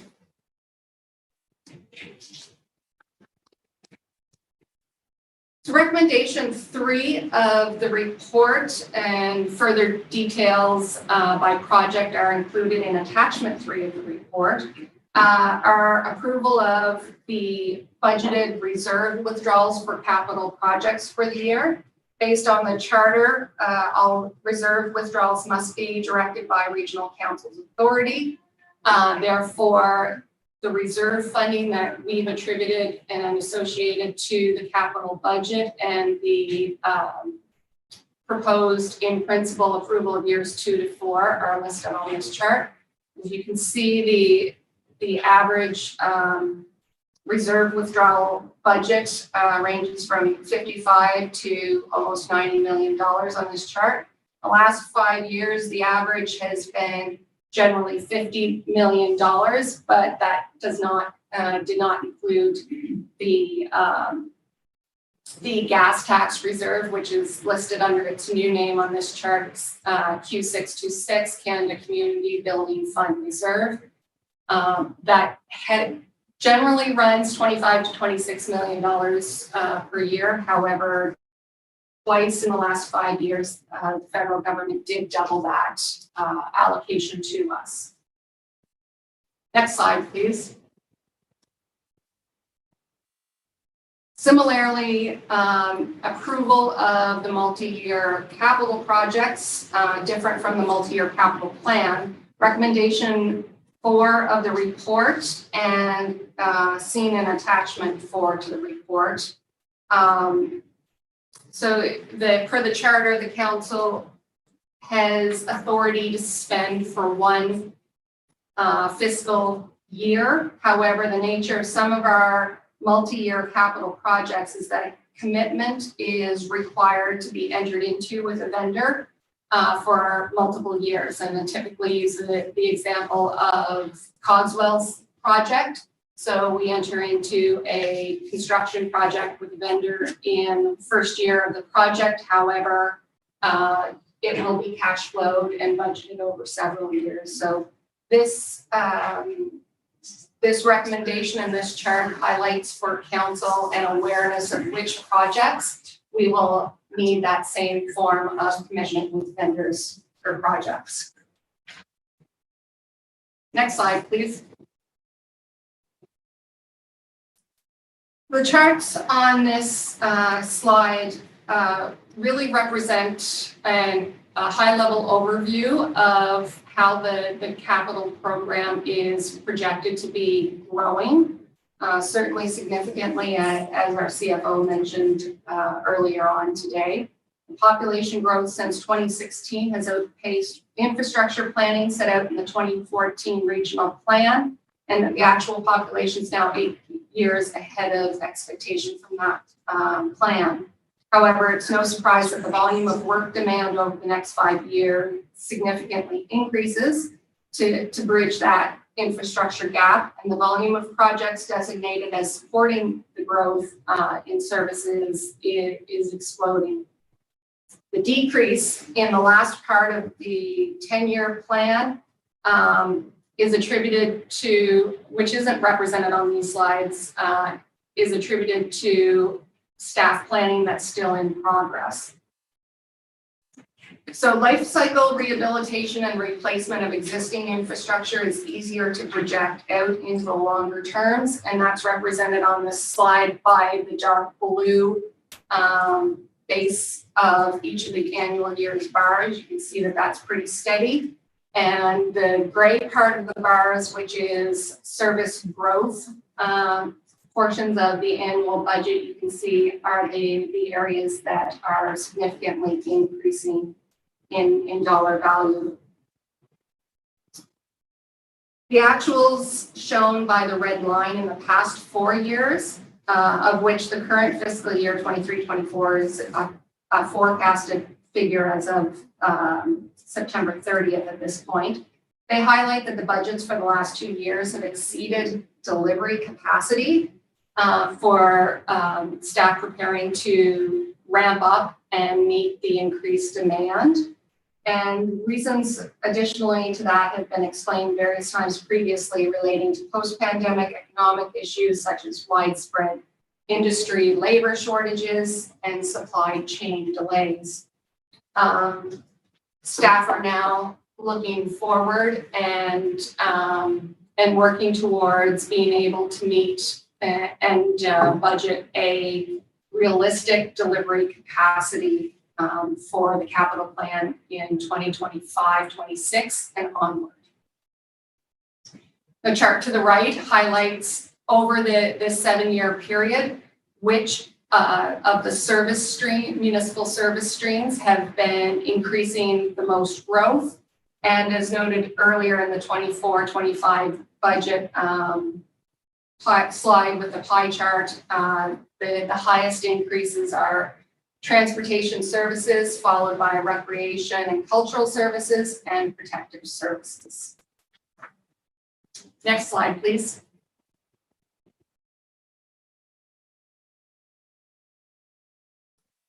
So the 25-26 to 27-28 capital plan, years 2 to 4, that we're asking for approval in principle is recommendation 2 to the report.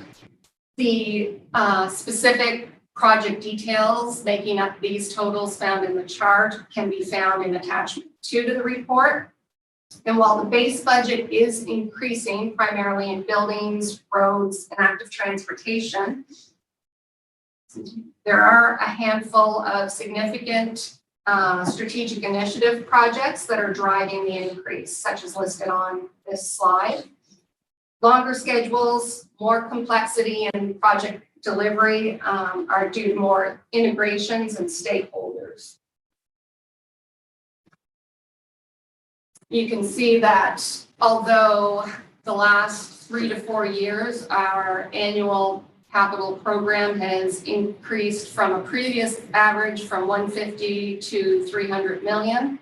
The next 3 years in the plan are continuing to double once again, up to around a $600 million average. Next slide, please.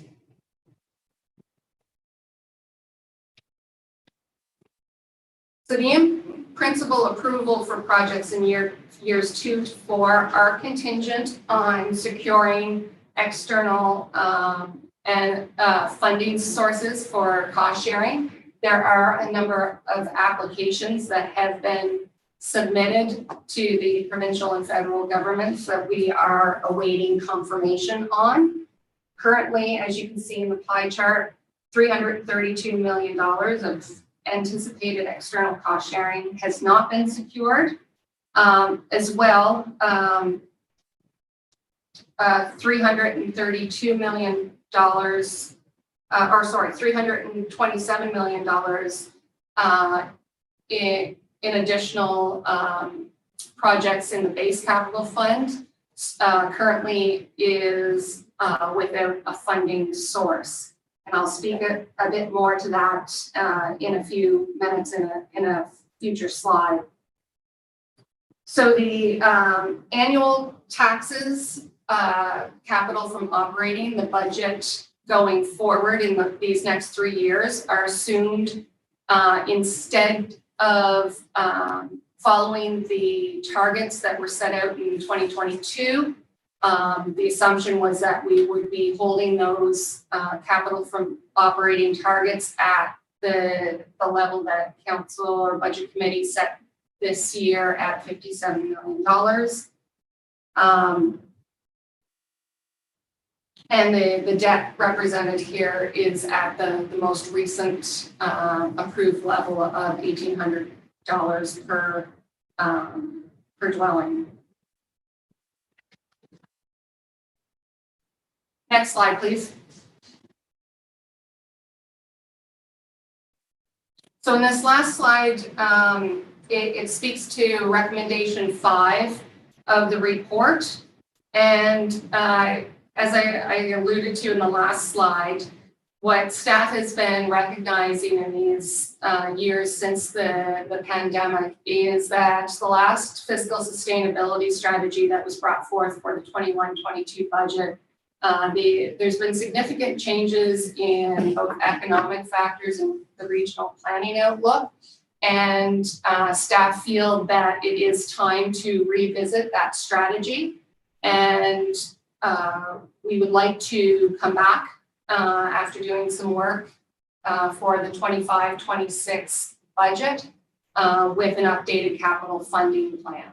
So recommendation number 5 to this report is asking for direction from budget committee for staff to go away and do this review and update of the funding plan to focus on resiliency through the short term to achieve that longer term vision for the capital plan.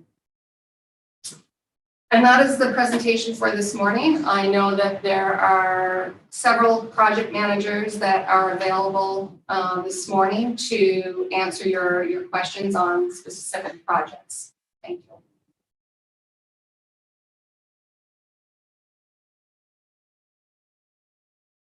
Okay, thank you very much, Crystal. I just want to give the times.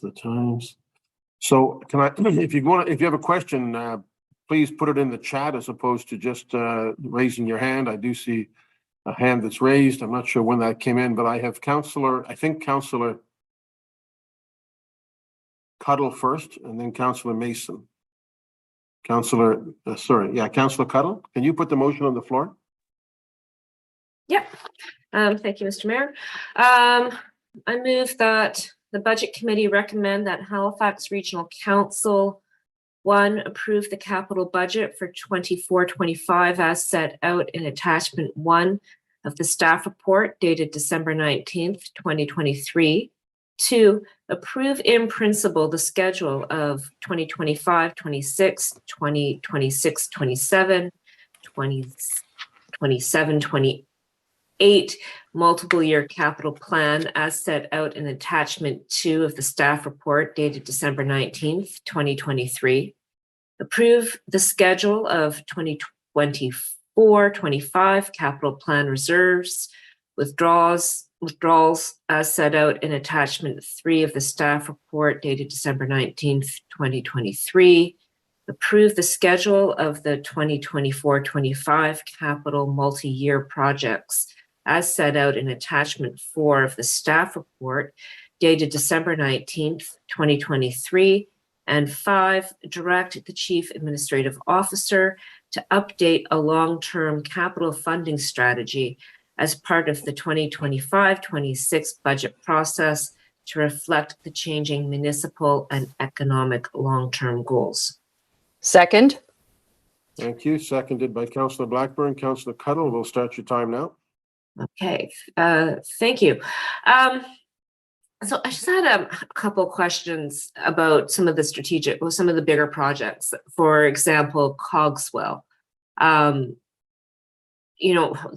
is supposed to be done on, it's supposed to be a cost recovery project. That's what it was intended when we started. So I'm just wondering, in terms of looking at this as a major item on the capital budgets here, what is the implication of that on the taxpayer today? And given that we're looking at doing cost recovery, is there a different way of funding that wouldn't affect the tax bill of residents now? Like, is there a way to fund that from debt, knowing that it's being cost recovered in the future? Or, just what are the overall implications of that project in, specifically on the tax bill? The second one is the forum. That's also a rather big ticket item. I remember the last conversation we had about this. Staff are going to go back and kind of look at some alternatives, and there's potentially a change of scope with that project. And so I'm just wondering, today when we look at that amount on the charts, what's that amount based on? Is there potential for that amount to change in the future? And what are the implications again on the discussion we're having around the tax rate today with the forum? And my third question was about the integrated mobility plan, which is a really large, significant plan. Again,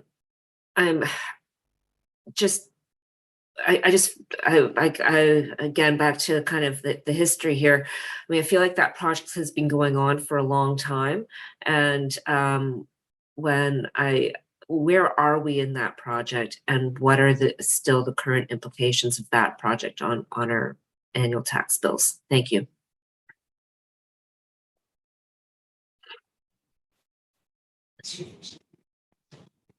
Thank you for the question, Councillor, through the mayor to yourself. So for each of those projects, there's no implication on the tax bill for the fiscal year 24-25.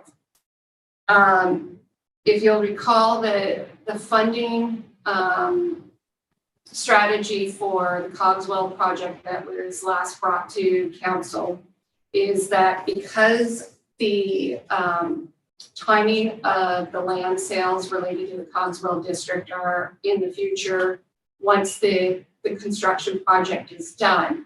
When the construction project is done, we will take out debt on that construction project. And it is anticipated that the years following when land sales occur, that the revenues realized from those land sales will contribute to the debt repayments. Great, thank you. Thank you for that clarification. No problem. So for the forum, the budget that's currently in the capital plan is based on the most recent design. And you're correct. There has been a motion for staff to come back with an updated design and plan. And certainly when that comes back, the capital plan, capital budget will be updated to whatever is approved as the new direction from council. And I think the IMP question was similar to the other two as far as what's currently in the plan this year. They're all funded by strategic initiatives debt through the reserve. So the funding that has been on the tax bill in recent years that we've been putting into the reserve to help pay the debt, it has taken, the strategy was to elongate the payment period for those because they are high dollar construction projects in a short period of time. Not only the debt payments in the future, but we were looking to elongate that even further by collecting some taxes before the projects are complete to minimize the total payment term from taxpayers. Now, the November 28th budget direction did approve reducing some of that pre-project payment contribution of $7 million for next year. So there is relief from the tax bill for 24-25, but that will put out more of a burden into the future. Okay, thank you. Thank you, Councillor Mason. Thank you, Mayor, and thank you, staff, for that presentation. I'm going to try and stick to the kind of broad strokes of the capital plan overview before I go into, not that I'm not going to, let's see if I can get it to focus, go into great detail on particular projects. But right now I want to kind of stay at that high level. And my, not precisely a concern, I guess it is a concern because it worries me. So when you look at, there's two intersecting things that I see that are interesting, that we have 300 million-ish in stuff that has accumulated, and then another 300 million-ish for this year, 245 million for this year.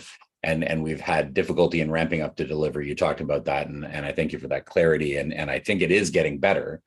But then we're moving forward into 25, 26, 26, 27 and onward. And we're seeing the total budget, capital budget anticipated to be 575 million, 645 million, 684 million. And so the two concerns are, how do you pay for it and can we do it, right? And I think I understand the payment part, on the slide where you talked about Mill Cove and Burnside Eco Rebuild and Windsor Street Exchange, and those at least would be potentially significantly covered by federal and provincial inputs.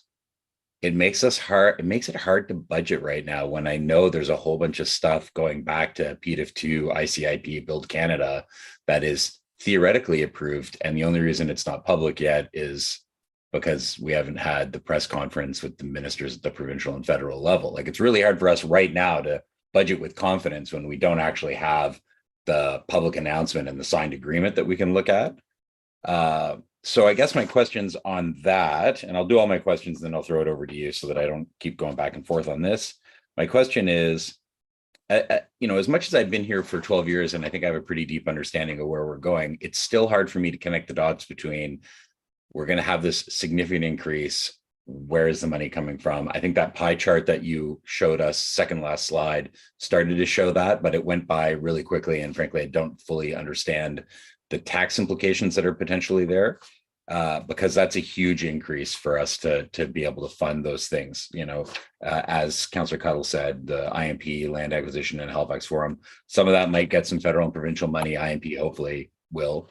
So that's my first question is, the capacity and the payment piece. I'd like some more clarity around that because I'm pretty nervous about it. And then the other thing that, I've kind of talked about in past budgets, but I feel like I really got to make a request now is when you get to page A5 and we're talking about asset renewal, and then we get into talking about fleet HQ and the condition of the corporate fleet and transit fleet, critical and poor being significant.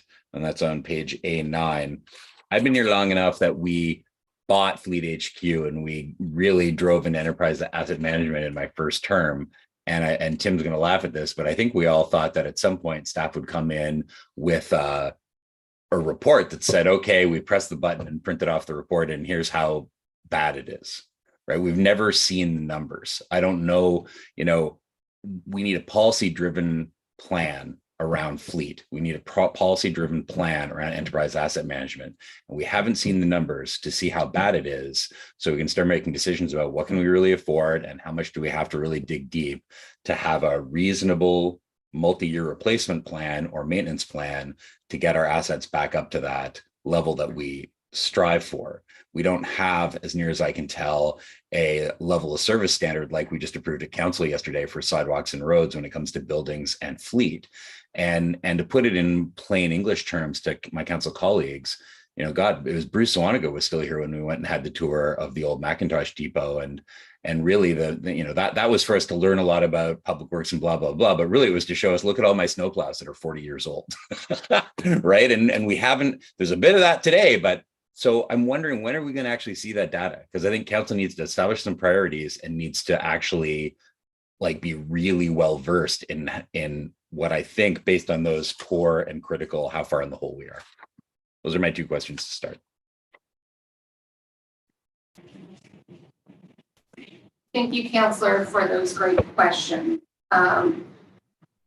To begin with, I'm not sure if the clerk's office is able to bring back up my presentation to slide 13, but in case they're not, I'll just quickly go through. So you can also see a summary of the funding sources at the bottoms of attachments 1 and 2 to the report for the capital budget and the years 2, 3, and 4 capital plan that may help with that. The capital sources or the funding sources for years 2, 3, and 4, as far as how are we going to fund those items, that's really a bit around, at this point, we can't fund that whole amount from the direction that we currently have from council. And that's why recommendation 5 of the report is asking for direction for us to go back and reimagine what's the best funding strategy to help us through this short term should be. Recognizing that there are a lot of pressures with residents on inflationary items in their lives right now. So thank you very much. So there is that piece. So that's why the bottom right part of the pie chart there, we're saying the base capital debt. So the excessive amount of current of the funding for those 3 fiscal years. There's $327 million from those 3 years that exceed the funding sources that we currently have direction on, that we will come away from this this approval for 24-25, and when we come back this time next year, we will have an updated capital funding plan, funding strategy for budget committee to review and approve. Staff are also spending a lot of time working together and coordinating what the implications of the updated regional plan are and how best to approach that and integrate both the the growth pressures as well as to what you spoke on, the condition of our existing inventory and how best to approach that. As you also mentioned, with the external cost sharing, the top part of the chart, the external cost sharing that hasn't been confirmed yet, the $332 million. Although there's, a good confidence that that will be secured. On what the approval will be from council is that for the projects that do not have secured funding in those years 2 to 4, staff will not proceed with procurement activities until we do have secured funding. So the in-principle approval will be contingent on being fully funded. As you mentioned, for the asset management direction policy, our systems, certainly there's been capacity work that has taken attention away from some of the bigger policy work in recent years. There has been a great deal of progress in many areas. And, it's across Canada, between roads and water, wastewater, those two asset groups really are the most advanced in the asset management industry. So it was really great to see Ed Surratt's group in Colin Burton coming forward with the streets level of service and sidewalks levels of service yesterday and last year. My team is working with staff across the organization to bring forward levels of service and asset management plans over the next couple of years for the remaining major asset groups. There is a lot of progress, and I think you alluded to some of the updates on those inventory conditions and status that can be found in the front of the draft capital book.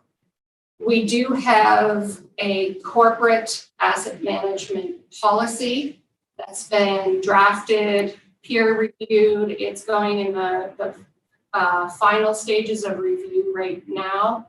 And we plan to bring that forward to council in the next 2-3 months to be approved so that we do have that top level executive policy document to be able to put in place the decision-making criteria and boundaries around relating our infrastructure decisions along that proactive and responsible investment in our infrastructure.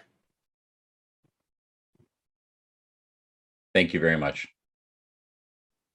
Councillor Morris. Thank you. This is really big picture, I guess, but when we're talking about looking at things differently and having a different approach to our funding over the next few years, what could we do differently from what we're doing now if we're going to have a different strategy? What are the main things we could do differently? And is the 70-30 split renewal growth, is that the right ratio given how much we're growing? Like, do we have the same ratio that we used when we were growing slowly that we have now? So yeah, I'd just like to understand sort of what we're considering in the strategy update and what we could do differently. Thank you. Thank you for the questions, Councillor, through the mayor to yourself. Yeah, really great question. So what could we do differently? It's really about the mixture of timing on when we would want to pay for the various sources of funding for the projects. It also helps us take a look at what are the longer term targets for each of those and impacts. Just I think a broader overview on the strategy to help council feel more comfortable to what the impact is annually. Of course, the mixture of what's reasonably able to deliver is always part of our conversation every year as well, that feeds into that. As for the ratio, since we've brought in the capital framework in 2019, we have been updating those council directives on where we invest and portions and what have you each council term. So certainly with the new council coming forward next year, we will be taking a look to update those as well. And as I mentioned earlier, staff have been spending a lot of time working with folks around the updated regional plan and trying to better understand, what the needs are for municipal service infrastructure. So they certainly will be reviewed. Okay. Councillor, if I could jump in there, so, when the, the current strategy was brought forward, it was in a sort of period of lower interest rates. And, I think the strategy is, as we all know, was we're trying to put money away. When we take the debt, we can minimize those tax increases. So, one of the things is we may want to accelerate more in terms of what we're putting away, in terms of, future debt payments, in terms of the balance of external funding and our own current debt thresholds. But we're also looking at other things where, on our own borrowing, as Crystal mentioned, taking longer terms on our debt, looking at early debt retirement options, when we have adequate reserves. And, one thing we're looking at as well is borrowing through the Canada Infrastructure Bank. We're trying to get approval through the province. We can borrow at lower interest rates. It's not for all borrowings, but things like electric buses and building retrofits, there could be a good opportunity there that we can definitely save some money on that service. Thank you. Okay, so what I hear is a lot of things have changed, and so we need to take a new look at things. But from the point of view of being part of this committee and everything, it's very difficult to assess ourselves in isolation. And I'm wondering if there's any way that we could have some comparators for how it's done in other municipalities. Like, for example, base capital debt, 1,800 per dwelling. I mean, is that typical across Canada? Are we an outlier in any way? It would be very helpful to have some sort of context for some of those things as we go forward. Yeah, thank you. And that is something we're going to look at as well. Like, that debt per dwelling unit count, I think that's more of a financial indicator, which shows, we're managing our debt well, as opposed to basically a direction to staff on debt capacity. So, it's every year, the last 3 years for the capital budget, we had to come back and ask for increased debt capacity limits. So that'll be something that we'll be looking to amend as well. Okay, thank you. It's just not being as fluent as you folks are in these things. I don't know what that means, without some context with comparators with other municipalities. Anyway, thank you. Thank you very much, Councillor Austin. Thank you, Mr. Mayor, and thank you, staff, for the presentation. I'm going to, I guess, kick off the dive into the weeds, so to speak, on projects. Specifically, the one I want to ask about is the regional center bikeway plan, because, I'm looking at, the presentation that was given to council with the revised plan for it. We had the Harborfront Trail, Almond, the North End local bikeways on the list for 2023, and they're all carrying over. And then we look at this coming year, and based on that presentation that was given to council, we had McDonald Bridge and Dartmouth North on the list, and they're not listed in the capital project. And so I'm wondering where we are with this, because my impression on this end in the first round of kind of planning for this was, Councillor Mason, Councillor Smith, Cleary, I think all of us asked about it at various budget sessions along the way, and the answer was always, everything's fine, we're going to catch up. Everything's fine, we're going to catch up. And then suddenly it was, oops, it's not fine, here's a revised plan. And so if we're starting to slip into that, which looking at the capital plan, it almost feels that that's what's happening. It would be nice to know now where we can potentially intervene versus getting another presentation at TSC down the road saying, oops, we are not going to deliver on the revised timeline.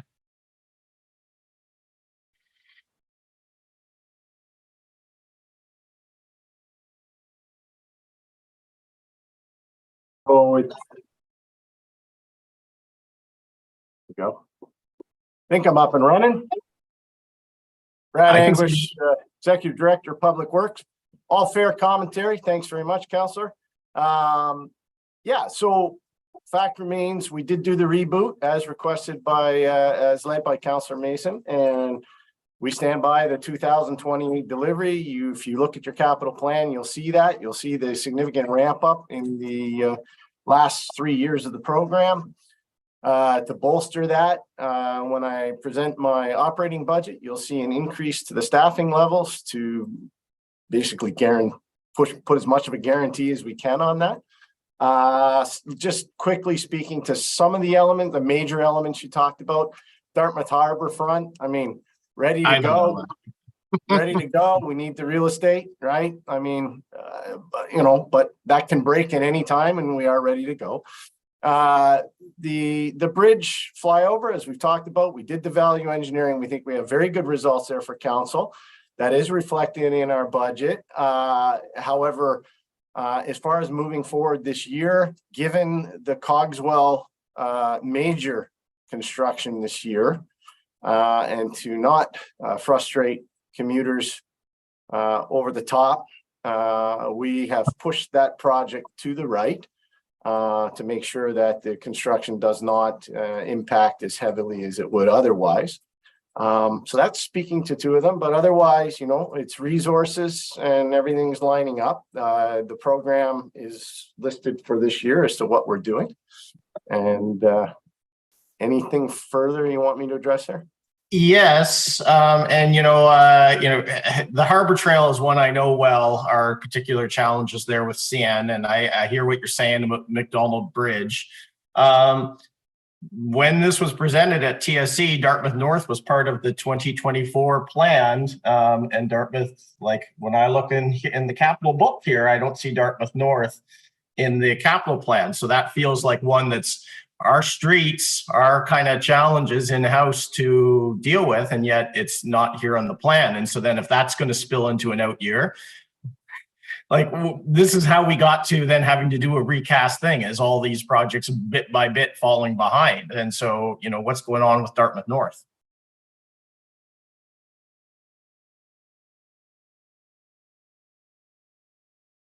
Yeah, thanks, Councillor. Sorry, we're regrouping as a staff as best we can today with the move to virtual. So, look, Dartmouth North, all I can tell you right now, still in the planning stage, and we're not concerned at this point. But look, I take the comment about the piling to the right, and it's fair based on the history here. All I can do is tell you that check and rechecking, and I think the staff that's involved with this know best that they are going to get in front of this if there's a problem. And right now, we're not forecasting an issue at this time. Okay, if we can stay on top, that would be great.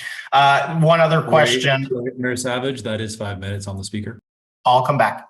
Thank you. Thank you, Councillor Austin. Thank you, Ian. Councillor Smith. Thank you, Mr. Mayor, and Ian, I'll stay on track because I don't want to get tackled by you. So I'm just going to go down the line from how I made my notes. There's no particular order of importance, but just really how I made them. So I'll do my best to maybe give time to whoever might need to pop up on. I'm having a hard time hearing Councillor Smith. You're very bass, no? Maybe, let me see here, make sure I'm on. I'm gonna neutral, I'll take my headphones off if that helps. 1 second.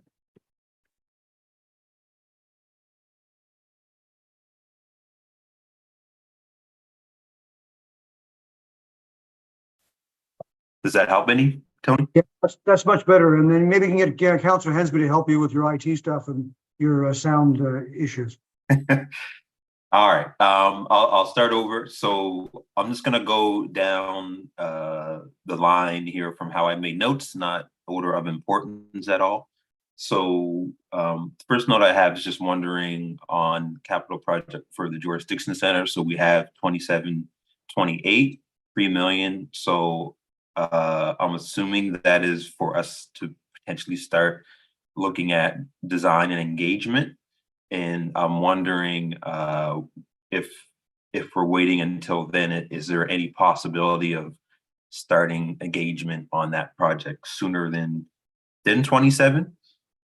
The other question is related to recreation as well, and that's to the software transition. So I think it was 2018-19 budget where we committed maybe around $2 million to get the Legend program up and running. And you know, that wasn't that long ago. And now we're just under, we're estimated 2.5 million to do the new recreation software. So I'm, you know, not to miscategorize, but I feel like, you know, we wasted a few $1 million on the Legend to now have to revamp that in terms of recreation. What is the guarantee that 2-3 years from now that we're not going to be in the same state where we're going to have to look at new software again? So I'm just trying to see if we'll, you know, if there's a guarantee, really not a guarantee, but just confidence that this provider won't go under and we won't have supports. And the last one I got for now, and I'll come back later. It's just related to the fleet, and Councillor Mason kind of highlighted what I was getting at, because you know we seem to be being asked to approve fleet, and we get the details on what type of fleet we're being asked, but I don't know whether or not how those vehicles, if we don't recap them or get new vehicles, impacts service delivery. So you know, just having the numbers and having I guess an idea that it's risky or not really doesn't give me an idea of like how impactful it would be if we didn't buy 3 of the 3/4 ton pickup trucks. So just on the same thing as Councillor Mason, I don't know if we don't have to get into that specific pickup truck today, but I really do think we need to just have a better idea of what is the impact if we don't get all these vehicles, because just approving the numbers doesn't give me the ideas I need, and I'll come back with some more stuff.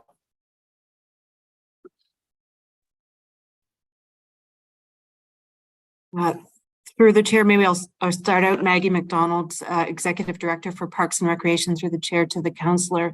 I'll start, and either John McPherson or David Thorpe may want to follow up on the first 2 questions related to George Dixon and the IT services respectively. With respect to George Dixon, I guess I would caution around advancing the engagement too far ahead of the project, just to avoid raising expectations in the community, like I said, too far in advance of the project if circumstances change, or you know, just in order for them to sort of see community to see the fruits of that engagement sooner rather than later. And we are having some discussions with other stakeholders in the area, preliminary at this stage, but let's say the why, for example, around who's in the area providing similar services and how can we work together. With respect to the software project, what happened in this instance is that Legend was bought out by another company, and so they're stopping to provide the service that we had been provided. There is some expenditure associated with that transition for us, but not sort of what would be a full expenditure as would be associated with a sort of full rebuild. But there are some cost implications to that for us. Unfortunately, I think given the nature of that type of business, we probably can't guarantee that it won't happen again, but I think we're confident this is a very large recreation software provider, providing to a lot of municipalities and a lot of sort of similar groups in North America. So, I think we're confident that it will be a good product for our citizens, and that will be served for the sort of the duration of the contract by this change.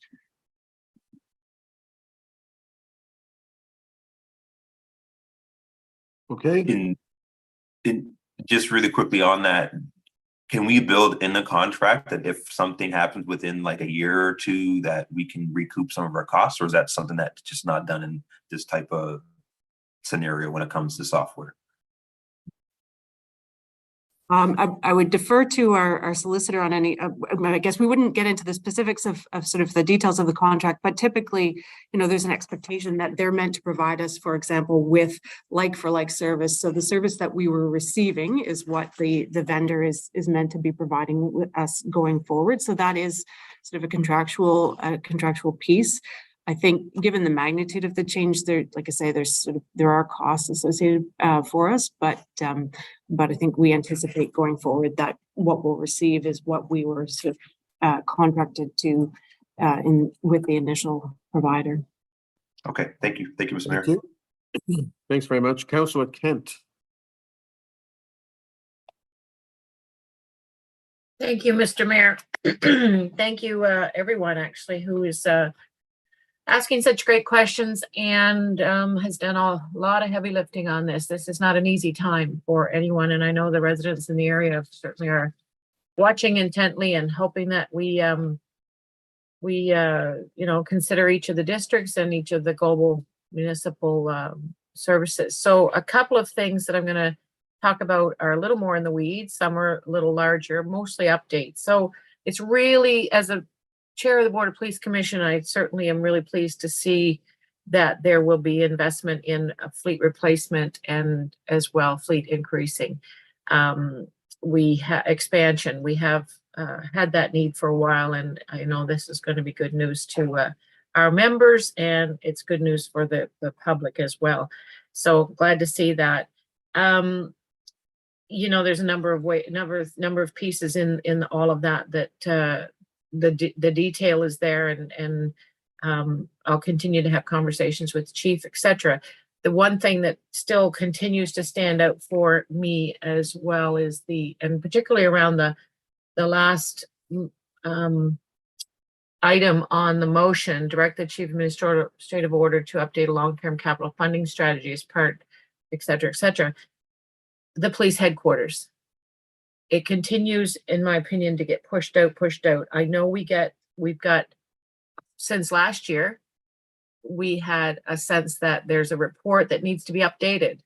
Where is that report? There has been some consideration around or discussion around, we need to get the land. Where is that land? And who's working on that? I guess what I don't want to see is another year go by and we're not looking at this to the degree that we should be. Police headquarters is in desperate need of being replaced for a lot of reasons. I won't go into all of it now, but what I'm just trying to revert back to a year ago, and have we made any progress? I don't see any progress certainly here in this budget. It looks to me to be the same, if not further pushed out. So I just would like someone to speak to that. The other question, again, is a little more into the weeds around the Horns Road Bridge. That's a carryover, such similar to some of the things Councillor Austin spoke to. The Horns Road Bridge was expected, and the residents were told that this would be an issue that would be looked at last year, particularly around all the flooding and the flaw in the design, et cetera. So if someone could just mention that and tell me, is there something that might get in the way of that again this year? Expectations are high there.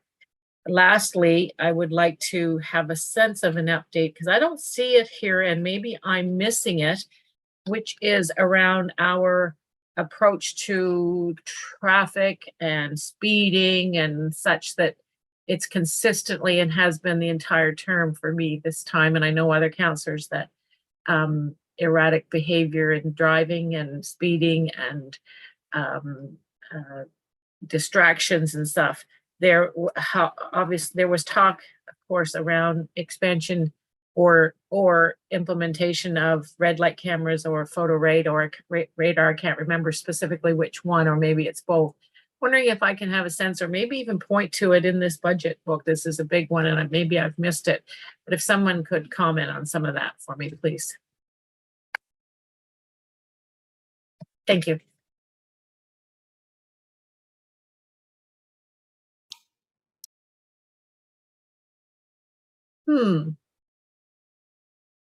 Crickets, are you still? I believe John McPherson is here to address the police headquarters one first, and then I suspect Brad will be able to deal with the Horns Road Bridge. Morning, John McPherson, Executive Director of Property, Fleet and Environment. Mr. Mayor, through you to the councillor. To your question on HPD, Halifax Police Headquarters. So we're bringing on a consultant. We expect to have a kickoff next month. And the purpose of that is to refine previous studies that were done around headquarters. A number of changes have taken place since the last one was done. The big thing to identify is the increase in population that we're projecting, and what impact does that have on each PD facility. So what we're hoping to get within probably 6 months is a plan of which facilities are to be located where around HRM. That's really going to drive the land requirements, and as well, I think by this time next year we'll have a much more refined capital budget to present with better timelines. Thank you, Kathy. Were you going to add anything to that, or was it fully over to John? I would add that one of the things that we've got on the go is report back to the Board of Police Commissioners, I believe, on the status of the headquarters project also. And that I know the acting chief of HRP, I'm not sure if he's here on the meeting or not, but there is a hope that we can get to the point that we're able to at least announce a site location this year. So a decision on the siting of the police station is something that's very much desired. Thank you. Those are the answers that I was looking for. I'll continue to sort of sharpen the point on those each time I feel we need to, but thank you for that. Brad, do you have something on the Horns Road Bridge and the photo radar? Yes, I have on both. I'm going to ask Ann Sherwood to speak first, who will be delivering Horns Bridge this year. Good morning, everyone. My name is Ann Sherwood. I'm the Director of Design and Construction in Public Works. Hoping everyone can hear me. Update, Mr. Mayor, through you to the councillor on Horns Road Bridge. We're working through some utility relocations on that structure with several utilities as part of the work to make the changes that are needed there. We have issued orders of the engineer to get those formalized and moving. And so, yeah, it remains a high priority for our team Counselor. You. Thank you.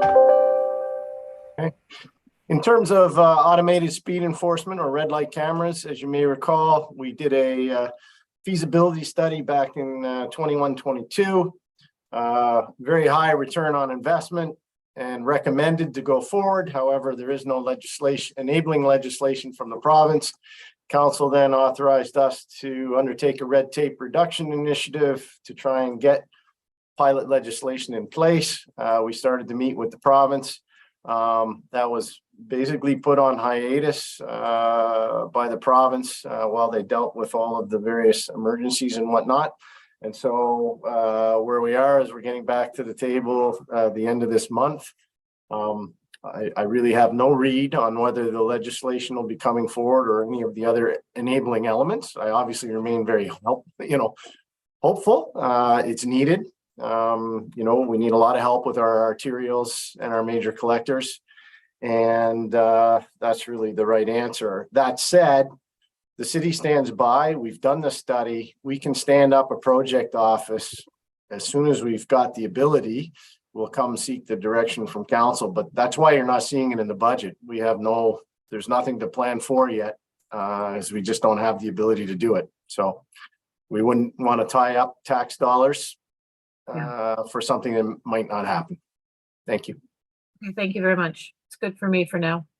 Thank you, Councillor Kent. Thank you, Brad. Folks, I think the noon gun having gone off, I think what we'll do is take a break here.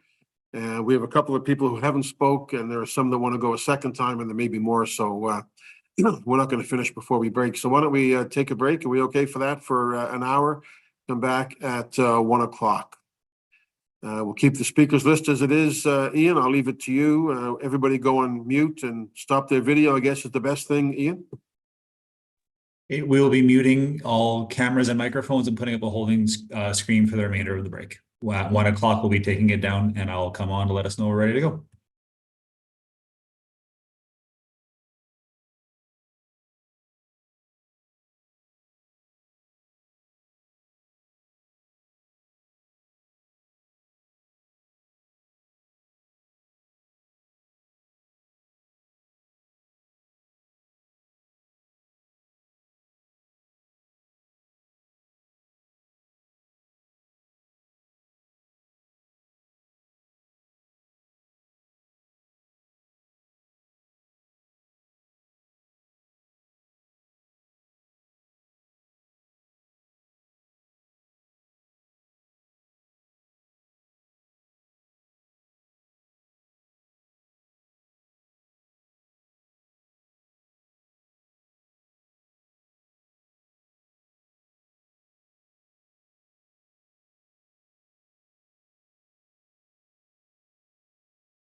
Mayor Savage, it is now 1 o'clock. It does look like we have quorum. Would you like us to take down the screen and return video and cameras?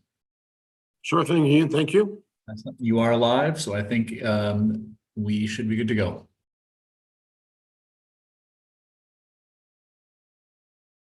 Okay, folks. We're back January the 24th. We're on our budget issues. We've dealt with the budget direction. We're now on the multi-year capital plan.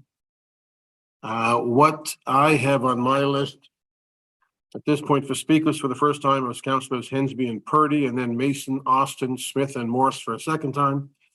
We'll take it from there. We will go to Councillor Hensby. Thank you very much, Mr. Mayor. Going through the budget book, I see that a lot of projects have been deferred or being carried forward and stuff. But throughout the whole budget book, it says completion of prior year's projects, every second or third page. And I'd like to get a list of what those prior year projects are, just refresh, to keep this book up to date, or do I have to go back to the last quarterly report on summaries to see what the status of projects are? Because it'd be kind of nice to have the information all in one spot than trying to go back and forth between 2 or 3 different reports. So that was one question I had. Can we get an up-to-date list of projects to carry forward that are being considered in this year's budget, or while we're going to postpone until a future years when affordability is better for us? And the other question was in regards to the recapitalization list for the Musqueam Harbor, the rink, under page B39, it has a B40, whatever. I believe that might be for a new heating system. Just want to have it clarified in regards to the municipality looking at getting rid of our wood doctor, I guess you could say, has been serviced the rink well for the last 16, 17 years. And, here we are trying to look at using renewable resources, which I think the province is looking at for new capital bills. When you go to this Street Harbor, they put wood pellet heating system in there for the new Marine Drive Academy. And I wonder if that might be considered also for the new Eastern Shore Lifestyle Center as an alternative heat source in regards to renewable resources. But I see that we're pulling the wood doctor out of Musqueam Harbor, which I thought was kind of different than I thought. Here we are trying to, I understand, cut down emissions of carbon footprint and stuff, but I thought we use some renewable resources such as wood would be acceptable for the motion plan. So, what are the clarification, please?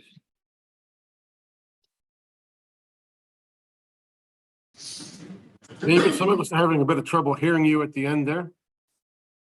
Did you get the question, finance folks? We got the first part of the question. Yeah, thanks, Councillor, for your question. I'll address the first question you had, and maybe I'll hand it off to John McPherson to answer the specific question on the community centers and the fuel there.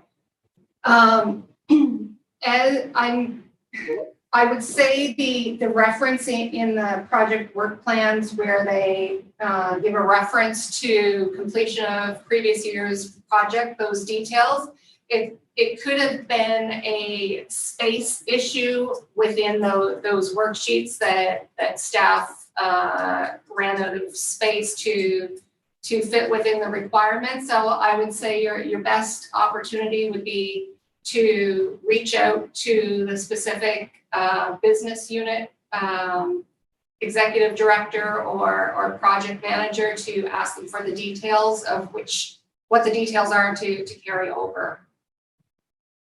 And then I'll hand it off to you, John.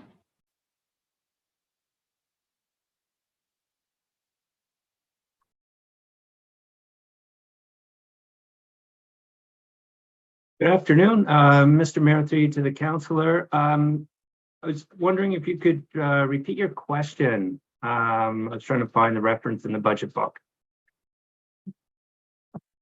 Page B40, in regards to the multiple district facilities recapitalization program.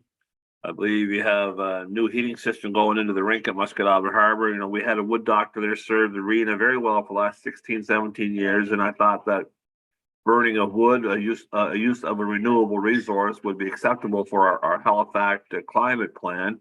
I know the province is looking at heating new facilities with renewable resources. The new school in Sheet Harbor built a few years ago had the wood pellet silo there.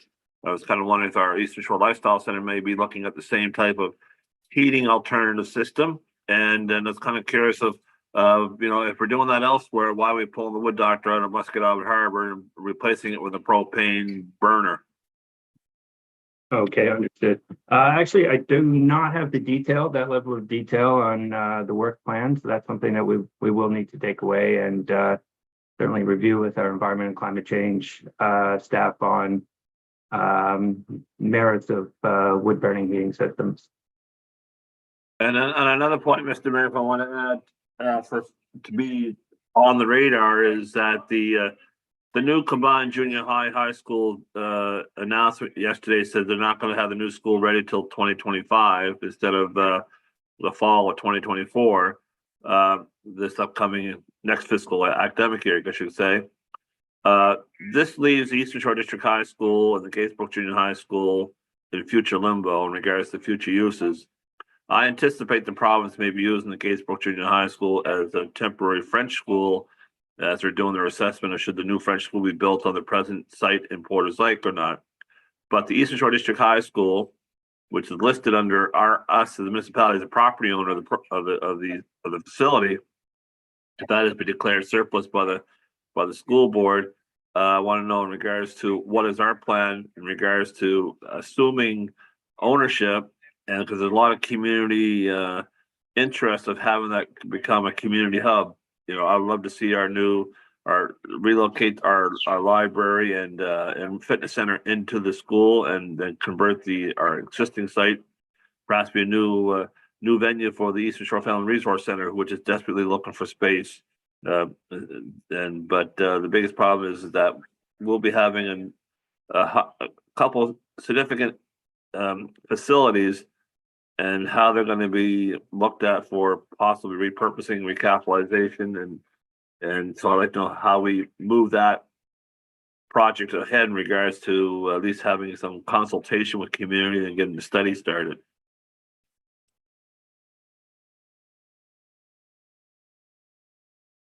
Okay, Mr. Mayor, through you to the councillor, I see that CAO has popped on, but I'll just note that to date, as far as I know, we haven't been reached out to by the province as to any plans around that facility.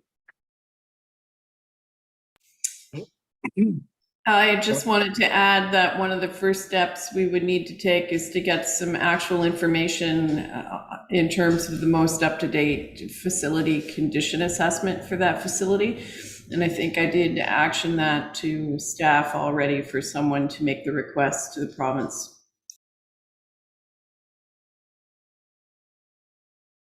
Thank you very much. Thank you, Councillor. Councillor Purdy. Thank you, Mr. Mayor, and thank you, everyone. And thank you to staff for all of your help and explanations and everything to me. So I've got a bunch of questions. I'm going to try to fit them all in my 5 minutes here. One is on the Mill Cove Ferry and Library project. There's money in the budget for this year. And from what I understand, staff told me that they don't like to do that unless they know it's going to be spent this year. So they don't like to just hold money for no reason if they don't need to. So I'm wondering, are we expecting external funding announcements? The location of this particular library is not what is needed in this area. So the capital cost of building this library and the ongoing operational cost are going to be needed on top of new capital costs and new ongoing operating costs for a right-sized and right at location library in the area that will service the needs of all of the people. So I'm wondering why we're continuing down this road when we know this information up front. And why wouldn't we reallocate these resources to a proper size library in this area that we know is needed? Another, I don't know what my time is here, but another question is on the road safety improvements on F5. So there's $6 million there. And I'm just wondering the process on this, because it would need a redirection of strategy. Does that happen here? Does that happen at Transportation Standing Committee? Because in November, we heard 2023 review of the Strategic Road Safety Network. And in that report, we heard that the majority of fatal and injury collisions occur within major collector and arterial roadways. And so the implication of that is that we're investing towards low impact countermeasures with our road safety budget. So it's not actually having an impact on road safety, what we're spending millions of dollars on. So I'm wondering how to reallocate some of that money towards real beefed up safety measures that are proven to work, and to go towards those high fatality, high injury collision areas in our municipality.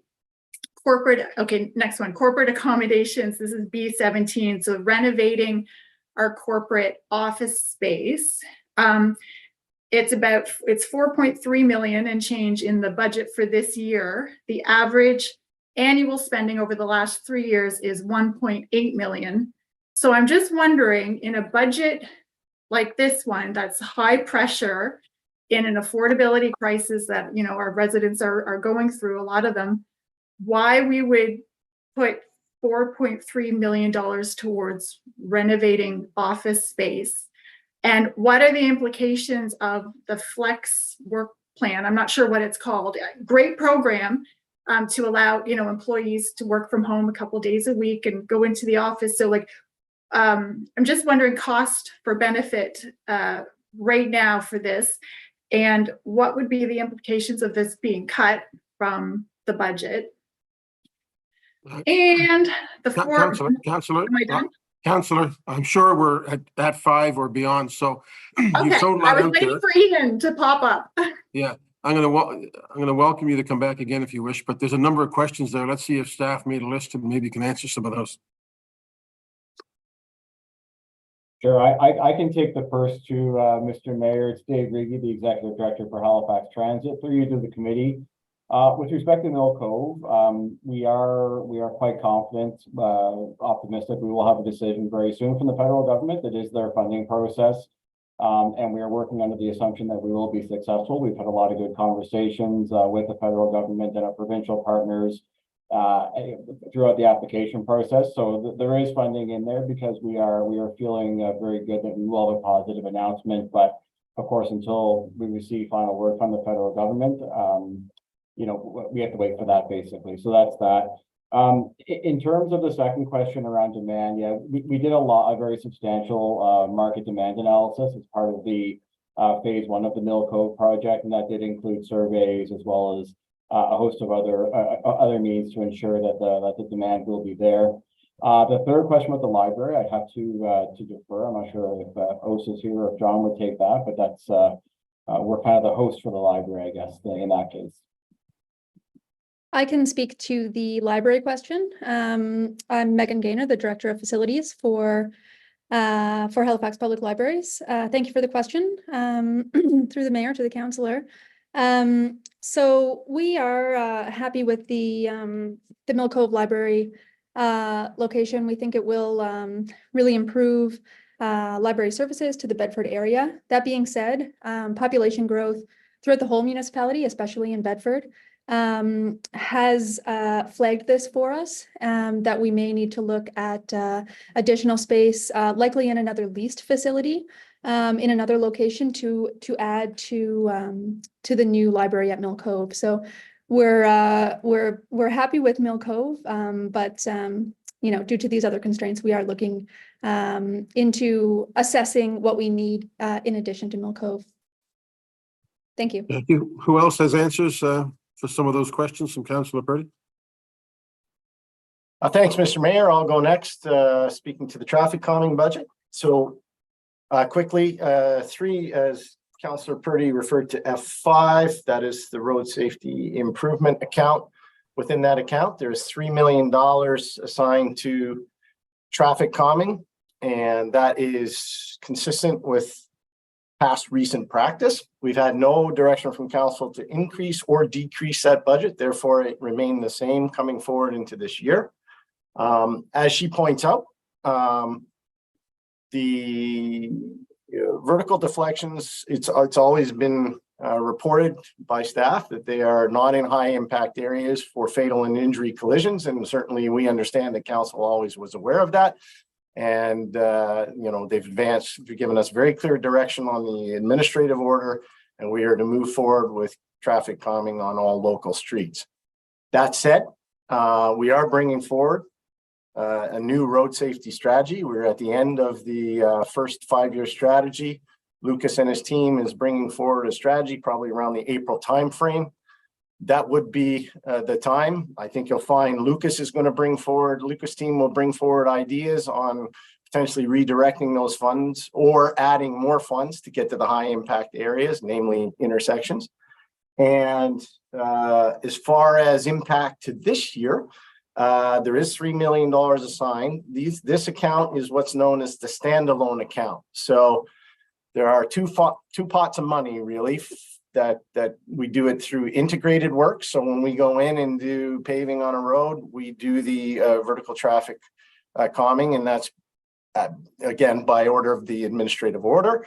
And then we also bolster that through the priority list that we run separately, and we go in and do separate traffic calming applications as well that are just purpose built. We go to that street. In total, there's 105 streets scheduled to receive vertical traffic calming this year. 16 are in school zones, and what else could I say? That's about it. There are 29 carry forward from last year. And that gets us to the total of 105. So in terms of, if council wanted to change the budget at this late juncture, certainly you could off-ramp traffic calming. As far as redirecting that to another area of focus, we would be unable to move that money into those areas of focus to complete the work. So you could reduce how much you spend on traffic calming. That's easily done at this point because we are although I would ask that it be done because we're on the verge of releasing the first tranche of, I think, about $2 million worth of traffic calming under advanced capital approval. So hopefully that's clear enough, and stand by for further questions. Thank you. Thank you, Brad. Anybody else? Yes. thank Through you John? to the councillor. In regards to the corporate accommodations question, a big part of the corporate accommodations program, which has been going on for a number of years now, is it allows us to renovate our spaces to accommodate increasing staff numbers while minimizing the impact on the corporate footprint. So we've strategically been able to do designs that reduce the amount of space per person while taking advantage of collaboration spaces, and at the same time tackling our deferred maintenance in those spaces, modernizing, improving accessibility and inclusivity. So it is an investment in staff and an investment in maintaining or limiting the growth of our corporate footprint. Thank you, John. No, go ahead. In terms of the question about delaying, I guess what I could say about that is there is a lot of moving pieces. So in a longer term strategy, so delaying would impact future moves and future consolidation. Thank you, John. Anybody else? Yeah, thank you, Mayor, through you to Councillor Purdy. And just on, I think there was a question around office assessment and vacancy. So this year, office building assessments went up 2.9%. So that is a good sign. And just a little bit of quick research there. In 2022, I think office vacancy rate was about 23%. It's probably down around 14, 15% now. How that equates into flex work and corporate accommodations, I can't really speak to that, but office vacancy is coming down and assessment is going up, which is beneficial for us. Thank you. Okay. Thank you very much. Councillor Mancini. Thank you, Mr. Mayor. My question is for Brad. I wonder if you could come back, Brad.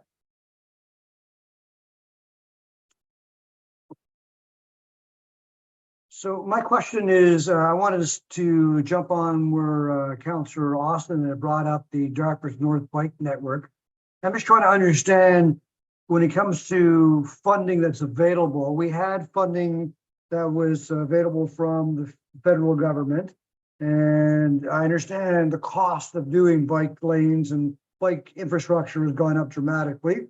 But is there enough money in that fund that exists now that could help us? I think we've been going by, 79-80% of the funding, federal funding, to go towards the bike network and the rest by the municipality. Is there enough of that funding there now to cover Dartmouth North? That's an interesting way of phrasing the question, Councillor. I will give you an indirect answer to a direct question, and that's because it's just not that easy to say. So if you look at your sub sheet, and I'm looking at page E33 in your hymnal. Yeah, hang on a second there. Okay. Yep. You will see that we have all the funding laid out right through. You'll see that's there from now till 2027-28. And what you won't see is that there's actually some of that money in 28-29, because we go fully to the, we're going to be done in 2028. That's our plan. We'll obviously have from paying the bills, some of it will extend into 28-29. Right. So with that said, the federal funding, which was originally 25 million. Mm-hmm. Sorry, I've just got somebody hand me a note here. 1 second. Yeah.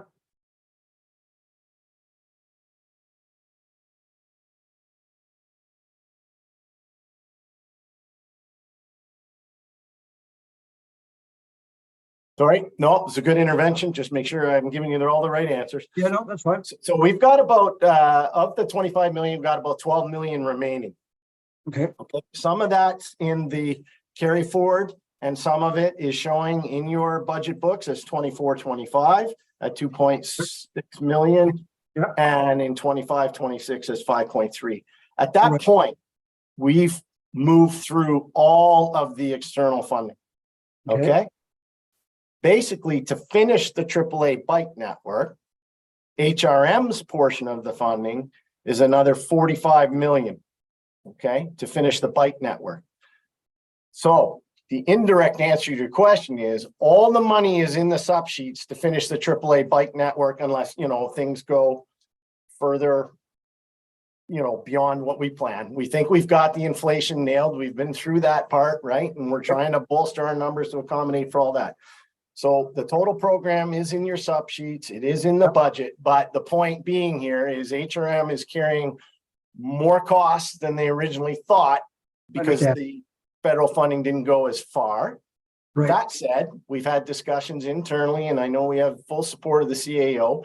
We're going to go and continue to ask for additional funds in light of some of the challenges we have experienced in putting in the network, the biggest one being inflation. Right? So that's very helpful, Brad. Thank you. I have time, Mr. Mayor. I think I do. Let me cut me off. Very well. So when we look at the AAA network, you're including in that, Brad, the flyover, but we don't know what that design is as of yet, or we don't anyway. Internally, you guys may.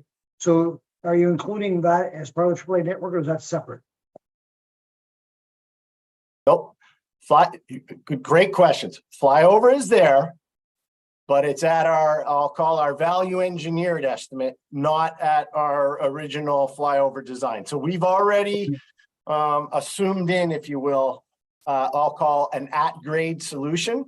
Yes. Now, I will say the cart is a bit ahead of the horse in this case, in that we still have to bring the value engineering back to you in council to make sure you're okay with our solution. Staff is working hard on getting the final details done, and we hope to be there, early spring to get confirmation that you're okay with that design. And the very last question very quickly is then trying to understand why isn't the Dartmouth North network in this year's budget? Is it just a resource issue internally? I think Dave's on the line. Dave McIsaac. I'm gonna ask Dave to just answer that. Best to hear right from the guy responsible. Thank you. Yep. The guy we can praise or blame, depending on the answer. Thank you for that reference. Sorry, Brad. I'm sorry. Sure. My name is David McIsaac. I'm the manager of the Active Transportation Program, through you, Mr. Mayor, to the councillor. So the Dartmouth North project is sort of, it's been shifted over to Anne Sherwood's group, to the design group for them to finish the detailed design and to implement it. Right now, what I understand is it's likely going to be a multi-year project, built in phases. It's going to be integrated with a larger rehabilitation of Highfield Drive. And also the Farrell Street portion, what I understand is there's also going to be a Halifax Water integration part of it. Okay. Right now, what I understand is we're aiming to at least start the Highfield Drive portion in 2025. 2025. And may get the Victoria Road part of it is less challenging in that we're not actually working in the road, we're working on the buffer, so we may be able to get a good chunk of that done in 2025 as well. But there's still some more design work to do to confirm that timetable is doable. Okay, thank you both. Thank you, Mr. Mayor. Thank you. I just want to ask a question of clarification. Brad, this might be you as well. I'm not sure. When we talk about the 25 million federal investment in the AAA bike network, that was 25 million total, of which the feds, I think, contributed half and the province contributed some as well, correct? It wasn't 25 million of federal money.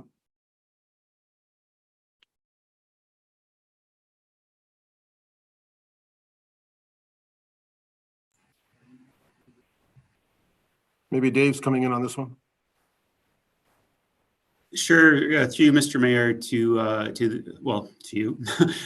That's right. The municipal share of that 25 million is 17%, so that's $4 million and change. And then the balance, 50%, you're right, was from the federal, and 33% is provincial. Right. And at the time, it wasn't a new project. It was really to speed up a project that was a dozen years out to make it faster, I think, or at least that was explained at the time. But anyway, so it was a good program. When you get $25 million worth of investment on stuff we likely would have done in any event, and we only had to pay $4.25, I think it is. It was a good deal. Just got to get it done. Thank you. Councillor Mason on a second go.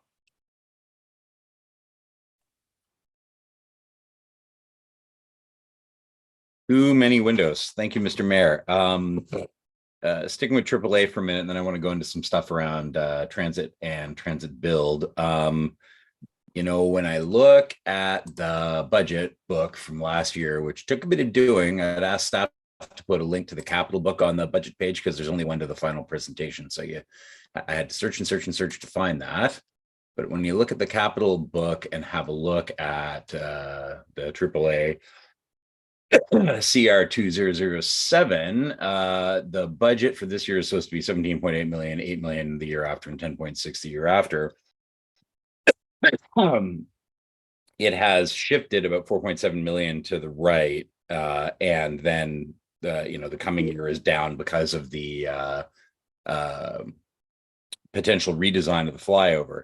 A little nervous about that because we haven't seen anything yet, and all I've seen is something that was sent to me by a journalist. And if we're really telling bikers that a replacement of the bridge, which was very expensive and a big deal, is you got to press a light and cross at a crosswalk 3 times to get back onto North Street. That's not great. Like, that's not going to fly at all. Pardon the pun. So I think we need to be honest that we're not hitting the numbers of the recast. That's the concern, right? So what I would ask Brad, is like, bring Transportation Standing Committee, this is what we said would happen at these times, and this is what's actually happening. And let's have that, honest discussion, because I don't see how I can tell people, no, it's fine, based on what I'm seeing here. It's definitely moving to the right for the next 3 years, and that's a real concern.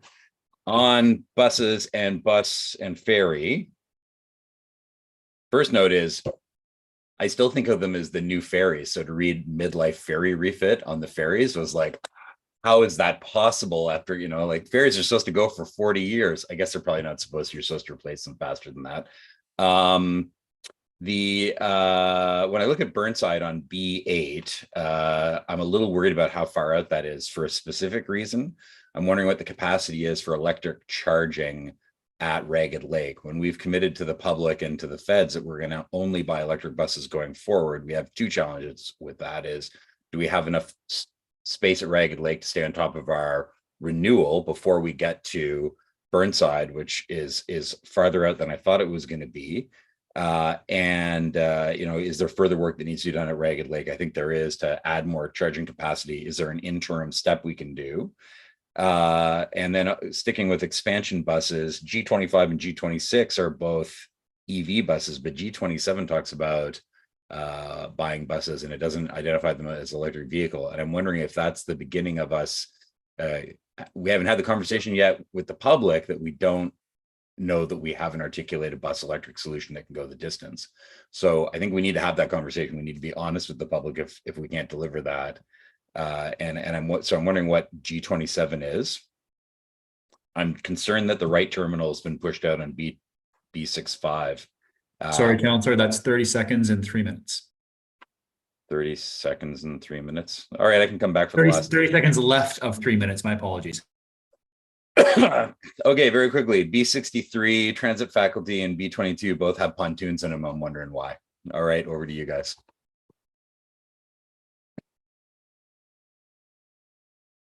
David? All right, thank you. I've been madly making notes here. I hope I got everything. So Mr. Mayor, through you, so Ragged Lake, actually, I think I'll take the whole fleet conversation together, because between Ragged Lake and future bus purchases, it really is all connected. So, I think as council knows, we'll be taking delivery of 60 electric buses this year. We have one that we're getting fit up and ready for testing and things like that. Once we have some time with those, we're going to have a much better sense of exactly what we can do with them, everything like that. It's a very transitional time for fleet right now. We have a study underway right now to look at our future fleet mix. Is it electric? Is it hydrogen? Is it some combination of those? As Councillor Mason alluded to, there's no currently available, tested, proven, articulated bus that is zero emission. So that's an issue, because some of the oldest buses in our fleet, and some of the buses in the lowest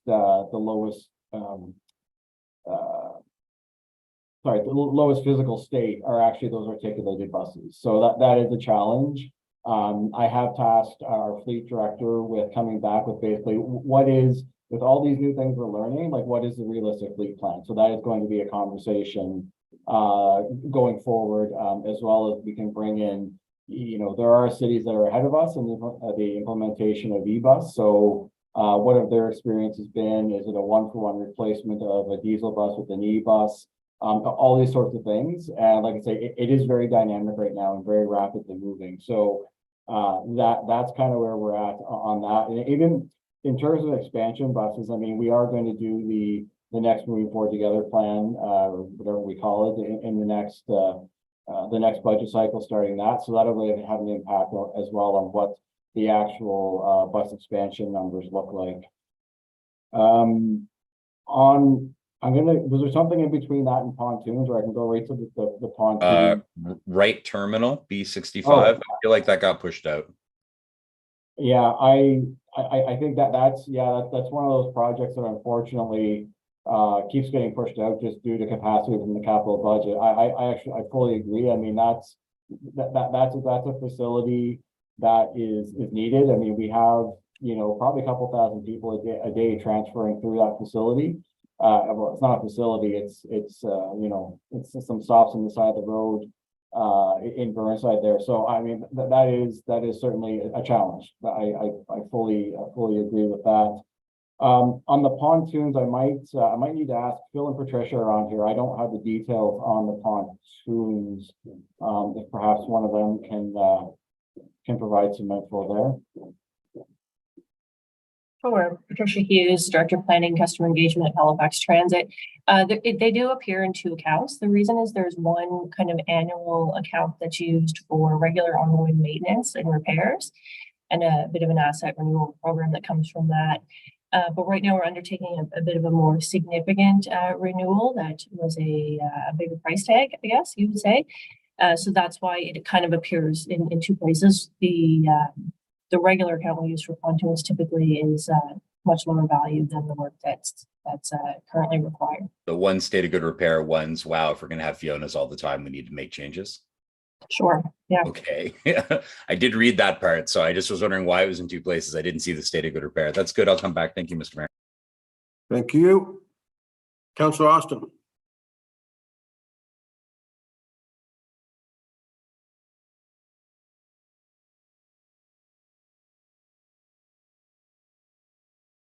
Councillor Austin?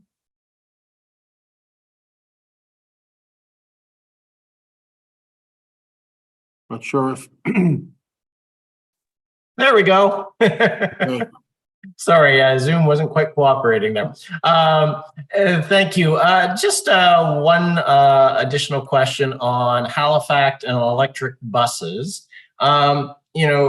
I see electrification shows up in the Halifax budget, and I'm just wondering, how do we account for that? Are we just assuming that the entire cost of an electric bus in terms of HRM's expenses is Halifax, or are we charging to Halifax the differential between the cost of a diesel bus and then the premium you pay for an electric bus because they're more expensive? So I'm just wondering, like, how we capture that in terms of accountability of, is it really a Halifax purchase in its entirety when we were going to have to buy a bus anyway?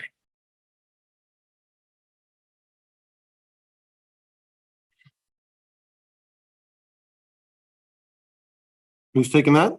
John?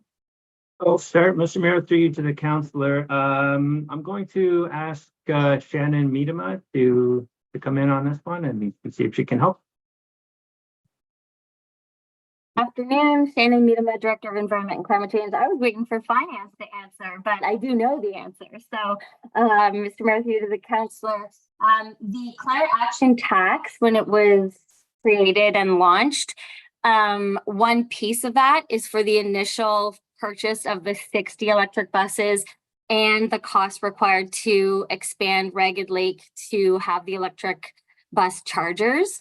And that's all that is currently accounted for and accumulating in that climate action tax.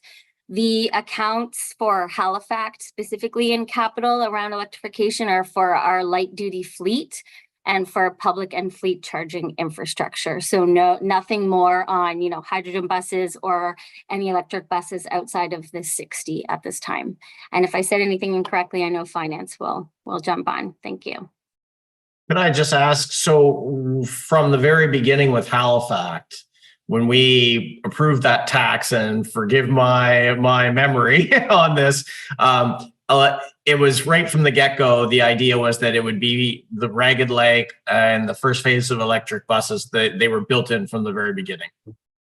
Yes, that's correct. And the taxes, it was conceived of being, 18 million a year approximately, year over year for around 10 years, actually only funds or adds up to the first 4 years of the capital plan for Halifax.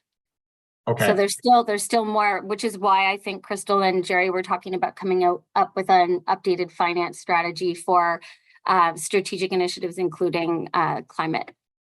Okay, well, I can live with that answer then. I missed that along the way. To me, it's important that like we don't just label everything we're doing as, because Halifax touches on everything, that we don't just label everything as Halifax, and that we're deliberate about what things are truly like, you know, the additional cost of doing the climate change piece versus we would buy a bus anyway, right? But if we were clear about that from the very beginning, that's good enough for me. Thank you. Thank you, Councillor. Councillor Smith. Thank you, Mayor. Just to continue on the fleet conversation. So on page G33, the fleet that's highlighted here with the cost, were these all on our advanced tender list that we just passed a few budgets ago?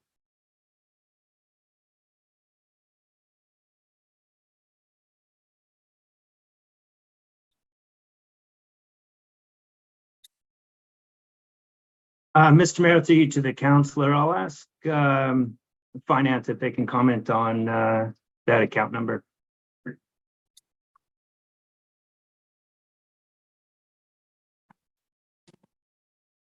Hi, Councillor. Thanks for the question. Yes, the municipal fleet expansion was on the advanced tender list that was approved in December. Okay, that's what I thought. So thank you. So that removes my follow-up question. So I'll just, for a future budget, which I won't be part of, will we be thinking about, I know we're thinking about electric vehicles, and that's my follow-up question for something else, but also hybrid, like slowly transitioning from just having the conventional engine. So I'm just wondering if going in the next budget, if that's something that we can think about in terms of going hybrid with some of the vehicles. I think we have a few here and there, but I think we could probably start to transition more. So I'll leave that since it's not in today's conversation. But just on that piece related to the electric vehicles, so on H7, which is the Halifax fleet electrification, we had installation of charging stations at HRM work locations for fleet vehicles, anticipated delivery for vehicles tendered 23-24. So does that mean that we were expecting vehicles in 23-24, or has that delayed, or did we receive them already?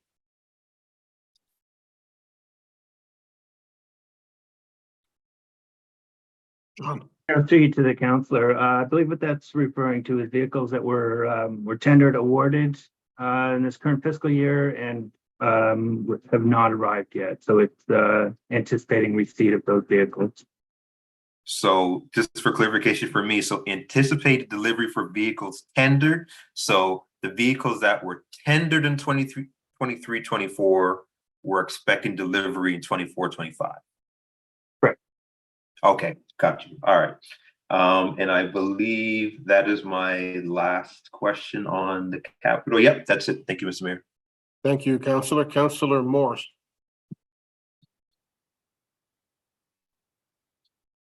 Mayor, my question's about Dutch Village Road, and this one's been deferred a couple of times. I believe it was originally going to be a $2 million project, but that's tripled or more. And in this book, it says that $4 million will be spent in 24-25 and $3 million from external. Are those external sources of funding secured, or are they part of that group that hasn't really been finalized yet?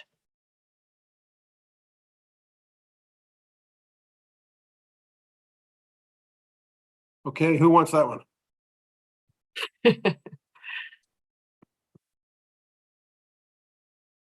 Brad. Yes, I'm catching the baton. As far as I'm concerned, it's secured enough. We're going, and we plan on putting the tender out here shortly, and February, March timeframe. You'll notice it's spread over 3 years. Please don't think that's 3 phases, Councillor. That's us cash flowing the money. Okay. So that's the way the bills will get spent. It's two phases, but we typically, when we finish up, we're quite a ways by the time we pay all the invoices. So working with trying to reduce the amount of carry forward, we're making sure we're cash flowing these projects. So that's good news, I guess, good information for every counselor who's now looking at their money going, geez, it looks like things are getting longer. Not necessarily, we're trying to cash flow better. Okay. So is it on the advanced tender list or it's on a later list? We're good to go. Yes. So that's a yes? Yep. Okay. All right. Thank you. And is there any update you can provide on Windsor Street Exchange? I don't know. That's been postponed and it's really critical for transit, especially for constituents in my area to get downtown. So I'm wondering if you can update us a bit on that. I had thought originally that there was a time frame and that the money, the shared funds were contingent on starting in 24. Sure. I believe my colleagues, this project is not with Public Works as of yet, but officially it's with Planning and Development. I believe they're ready to give you a brief. So I'm going to ask, I think maybe Peter Duncan's on the line or somebody's ready to speak to it. I hope. Okay. Who do we have?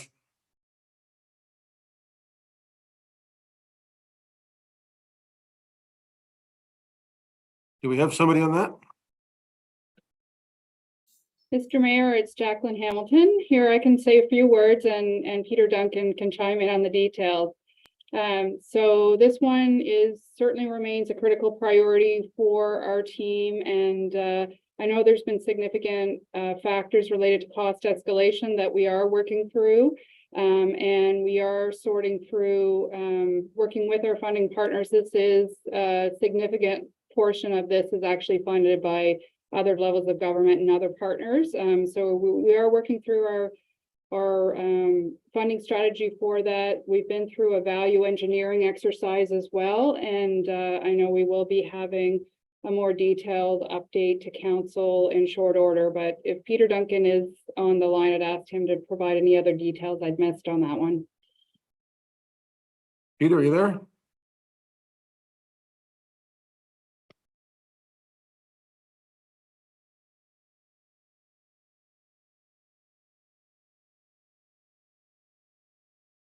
Peter Duncan, are you with us? I guess not. Okay, that's fine. I hear that we're getting something, all of council will be getting something on this soon. So that's good. Thank you. Yeah, I just have a follow-up on that, Jacqueline, if I could, or maybe this goes to Kathy, that the Windsor Street project was announced some years ago with dedicated funding. If we value engineer, how does that affect what other orders of government feel like contributing, or is that money already in the bank and it's up to us? It depends on the terms of that funding agreement. So we've had those situations arise before, and there is no consistent answer that I can provide. It would really depend on the particular funding agreement and situation, whether we were able to go back and leverage additional funding from other levels of government or not. Okay. I'd be interested in a note on that or an update. I think council would as well. This goes back a few years. It was announced around the same time as the port project the tracking. We got a good deal on it. I'd like to know just how the cost escalation since then is going to impact us and the project. So I think it's a good question Councillor Morris asked, and I think it's got a big impact. Thank you, Kath. Thank you very much. Thank you. Councillor Blackburn, join us here. Thank you very much, Mr. Mayor. Just a few quick questions. Just noticing on page E2 mention of the Lucasville Bridge. Just wondering if that will be completed this year. This is a project that's been under design and then was a carryover, I think, and just wondering if it's expected that'll be completed this year. And then two things that I didn't see specifically mentioned, but just wanted to ask about the rehabilitation of Sackville Drive at Margison, or really it's more in the rehabilitation in front of the strip mall there. The area was torn up during the construction of the strip mall at the request of the developer. The developer was supposed to reinstate it, never did, and it's still a bit of a mess. Just wondering what the situation there is, and just wondering, this one for Dave McIsaac, I think, the funding of the Lucasville Greenway. Just wondering what the latest on that is, given the timeline and the fact that the group would like to have the first portion of the Greenway open in time for 2027 and the 200th anniversary of Lucasville. Thank you very much. Thank you. Who wants to go first? I'll take a shot at starting, Mr. Mayor. So Lucasville Bridge, yes, it is carry forward project. It will happen. Second is the construction. We'll need to get back to you offline. I don't think I have a complete answer for you, and I apologize for that. Okay. We'll get the details and get back to you. Finally, Lucasville Greenway. I'm going to just turn over to Dave. I mean, what I will say is that we're treating that project with considerable urgency, and it will therefore, we're trying to do it in 2 phases and get an early, I'll call it access phase, the piece that enables a crosswalk in sooner rather than later. And with that, I'm going to turn it over to Dave McIsaac, who knows far more about it than I do. Dave McIsaac, Manager of Active Transportation, to you, Mr. Mayor, to the Councillor. So I'll echo mostly what Brad said. It's in our budget plan. We're looking at phasing it over 2 years.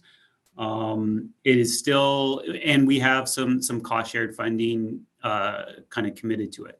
It is a rural sidewalk or multi-use pathway, so we still need to go and have a conversation with residents about the area rate for that, and that's coming later this winter.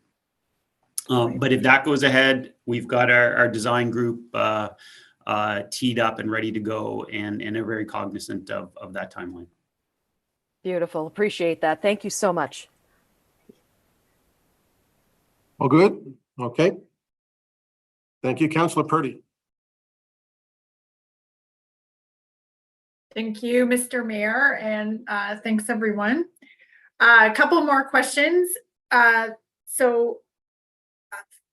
just a follow up. So the fleet situation is way more complex than I had thought, and it's not as easy as just prolonging the process over 2 years as opposed to 1 year. So that was not at all doable. So thank you for John McPherson for reaching out to explain that to me. And Brad, on the new 2024 strategic road safety plan that's coming forward. We'll wait till that comes forward in Transportation Standing Committee to deal with this stuff, and hopefully there we can get some good changes done for the future.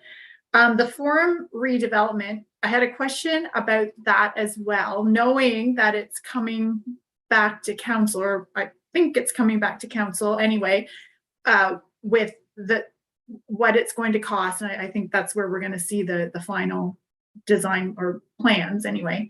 But there's like 2.2 million for this year in the budget. So what is that money going to prior to the report coming to council? Just wondering what that money is directed towards. The Shearwater connector, I see that's in there with a little bit of money for this year. I'm just wondering, do we have an update on that? Where are we right now with that Shearwater connector piece? Good to see the Ross Road realignment in there. We're awaiting that very anxiously, even though it's not funded for any other year yet, but I'm sure we're waiting on the land acquisition to do that. And also, this is just a question on the motion. I mean, I am not a difficult or disagreeable person at all, but I find this, it comes out in me somehow. So we don't have time for me to bring everything forward that I can't vote for because it would just waste everyone's time. I'm wondering if we can pull numbers 1 and 4 out of the motion to vote on those separately, or vote on those together separately from the 2, 3, 5 of the motion. And I think that's it for now. So thank you very much. Okay, so we can always split the motions. We'll figure out exactly how later. Maybe we can do 1 and 3 together, and then 2, 4, 5 together if nobody else has objections. We'll figure that out when we get there. Was there some people had some answers to those questions? I can take a shot at the Shearwater connection question unless Peter Duncan is on the line. If Peter Duncan is on the line, please turn on your camera. I do have Peter Duncan here with me, so he could speak to it, Kathy, if you like. Over to you, Peter Duncan. Thank you, Kathy. Peter Duncan, Director of Engineering and Building Standards. And I do apologize, my computer froze just as I was about to speak on the Windsor Street Exchange project. But so with regards to the Shearwater connector as well as the Ross Road the Ross Road project, both are somewhat related or tied up with the future service community study that's underway by Stantec. We expect to have the study back to us mid-year, and we'll report the findings directly back to council after that. So the future service community study with regards to the Shearwater connector is studying an area of land to the east of Morris Lake, and my expectation is that it's going to tell us that you require the Shearwater connector before you can open those lands up. In terms of cost and timing, it's not able to be completed. Even if we had the funding and the green light tomorrow, we could not complete the road or begin to construct it within the 4-year capital window that we currently have. So we're anticipating the start date. Best case scenario would be year 5. Cost, my last estimate was a little bit more than 13.5 million. You're probably in excess of 20 at this point in time. Thank you. Thank you. There was a question about the forum, I think, John.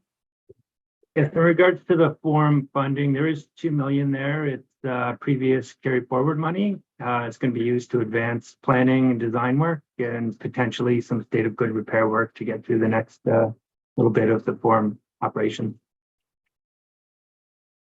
Okay, was there any other questions, Councillor Purdy, that you had asked that haven't been answered? I think that does it. So thank you. Thank you. Councillor Mason, I believe.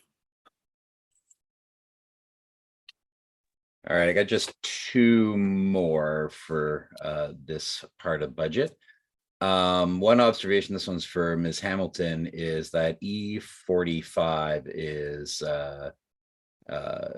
Spring Garden Road. There's a $640,000 carryover for things as they occur, which certainly occur. We had that with Argyle for, like definitely commissioning can take some time, but we only have right before that, you have E44 with streetscaping renewal at 51,000. And I would throw this is as much to the CAO because I know our accountant, Hart is going to love this kind of discussion is, I wonder if we should just have a larger streetscape renewal budget, and then we can use it more generically, because what I'm worried about is, yes, this year we might not need the 640,000, but also we have Gottingen Street and Bedford Row and Portland Street failing and having like serious issues.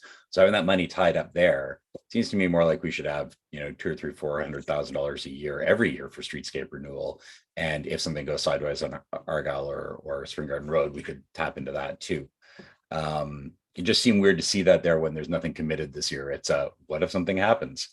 And then the other one was for John McPherson on fleet, and that was what I was looking up. So G34 and 33, Councillor Smith already talked about G33, which is the light trucks. G34 is kind of the heavier stuff. So I'm a couple of questions in there. 8.7 million, that's good. That's plus the unspent 2 million from the previous year. That's getting us closer to where we want to be. I love that we're buying farm tractors. Are the heavy trucks, the 3 tons or 5 tons capable of doing snow removal? Like, are we actually getting to the cycle where we're going to start replacing the in-house trucks that we use for snow removal? Great to see street sweepers and all that. So that's the very crunchy question. But the bigger question is, I noticed in 25-26, it goes up to $14 million and then back down to 3. This again, we don't have, we're being asked to endorse a theoretical multi-year budget on all sorts of things. And I have no idea. I have no idea what that 14 million might be because we haven't actually seen any of the Fleet HQ stuff yet. So I guess I would say, I think audit and finance or transportation or council in general really needs to see some detail on, we're starting to have numbers to back up future capital requests, but we don't know the scale of what we face. So I'm wondering if we could have a little bit of idea about what that 14 million might be. Thank you.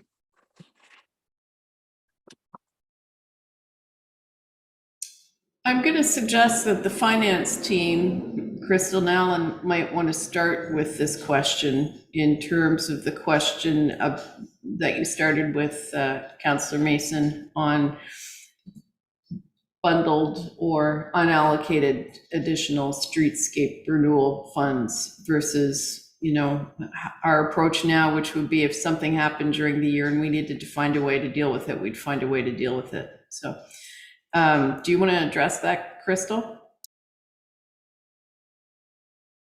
Sure, no problem. Thanks, Kathy.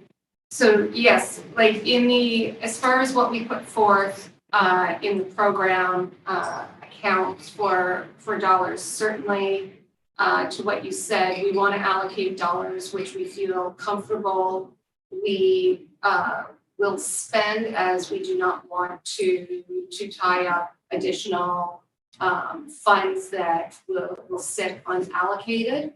And as we've done in previous years, if something does arise as unplanned work, emergency work that can't wait until a future budget cycle, that's when we tap into either other projects that have available funding that have been paused or taken a different direction at the time that we can utilize and transfer, or we can reach into our reserve accounts and have audit and finance approve a mid-year unplanned budget expenditure.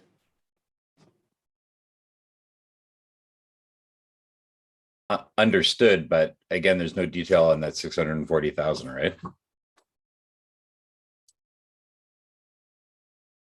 Mr. Mayor, I would. Who's that?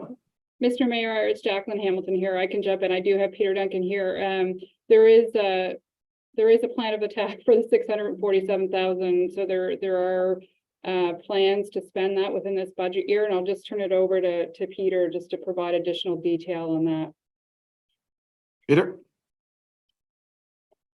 Yes, through you, Mr. Mayor, just to reiterate that, but we have most of it earmarked, if not all of it. Some of it relates to contractual holdbacks, and the rest of it would relate to, and we have it earmarked for things such as replacing brick pavers and fixing loading zones and so on and so forth. So we'll have the bulk of that spent this year. I don't have a detailed breakdown right now, but if the councillor would like, I can provide him some more detail on that. Thank you. Councillor Mason? Yes, please. That would be great. Because it's absent from the capital project, it didn't look like there's anything allocated, but if there's something budgeted, that's great. And I'd like to know what that is. Thank you. Thank you. Councillor Cuttle. Thank you, Mr. Mayor. I had a question about the Herring Cove functional plan. This too is another big project that's going on. When I go through the budget book, there's like several pages that are related to this. Like some of it's about design, some of it's about the capital expenditure, some of it's just, it ends up being in several different pockets. I'm trying to cobble together exactly what's happening because I worry about it in the in-between spaces, I could be missing something or something could be falling through the cracks and I won't necessarily catch it. Just want to note too that it's not updated on the Shape Your City page, and it's not up. And when I do a search of our website as well, I get the report from 2021. There's no update on that project. So I'm just wondering. I just want to make sure that that's on track. It's where it should be. I note it looks really low for design for this year, but that I could be missing a piece. Could someone just speak to that project and where we are and what we can expect this year and in future years?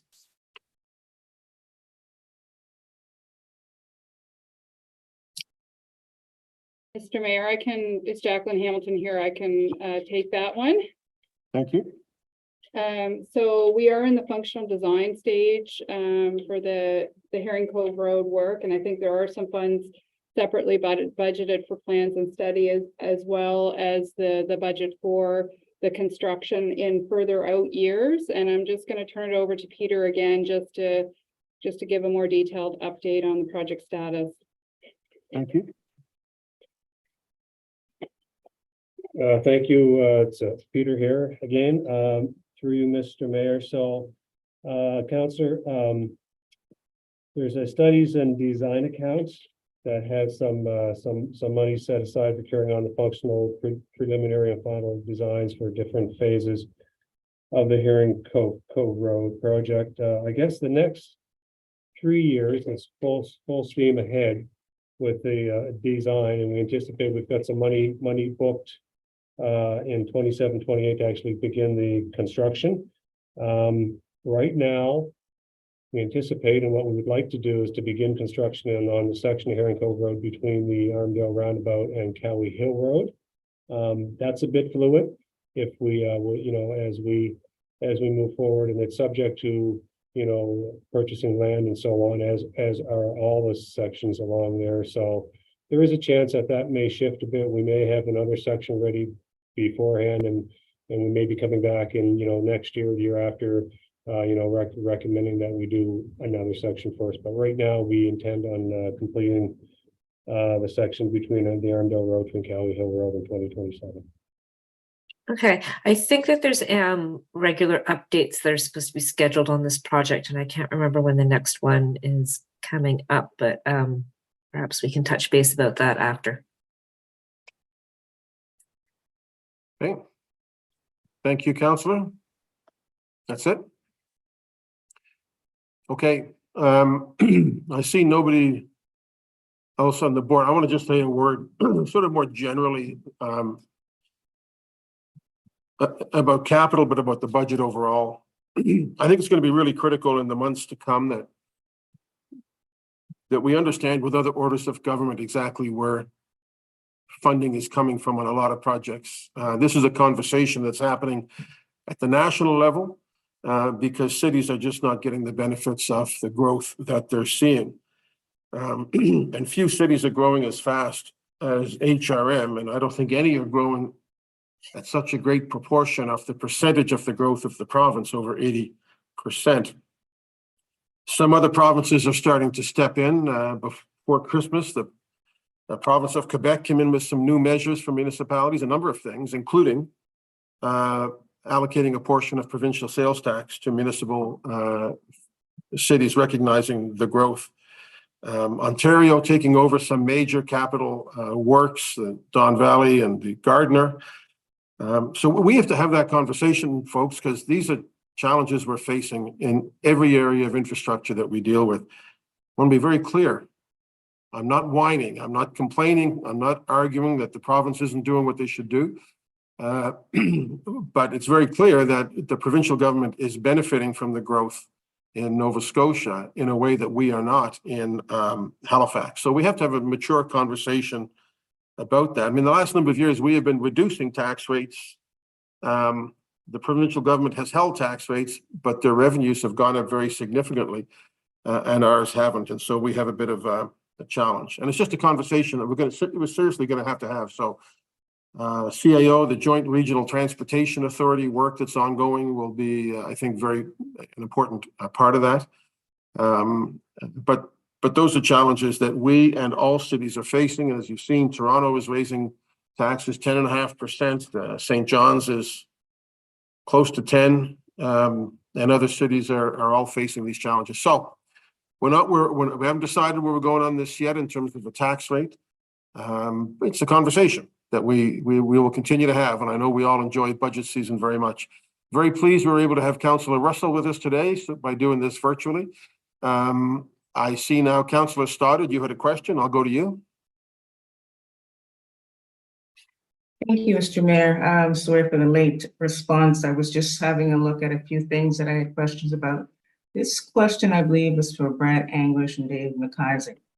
One thing we've been looking at for a couple of years is the Timberley Village Parkway, where it intersects at St. Marcus Bay Road.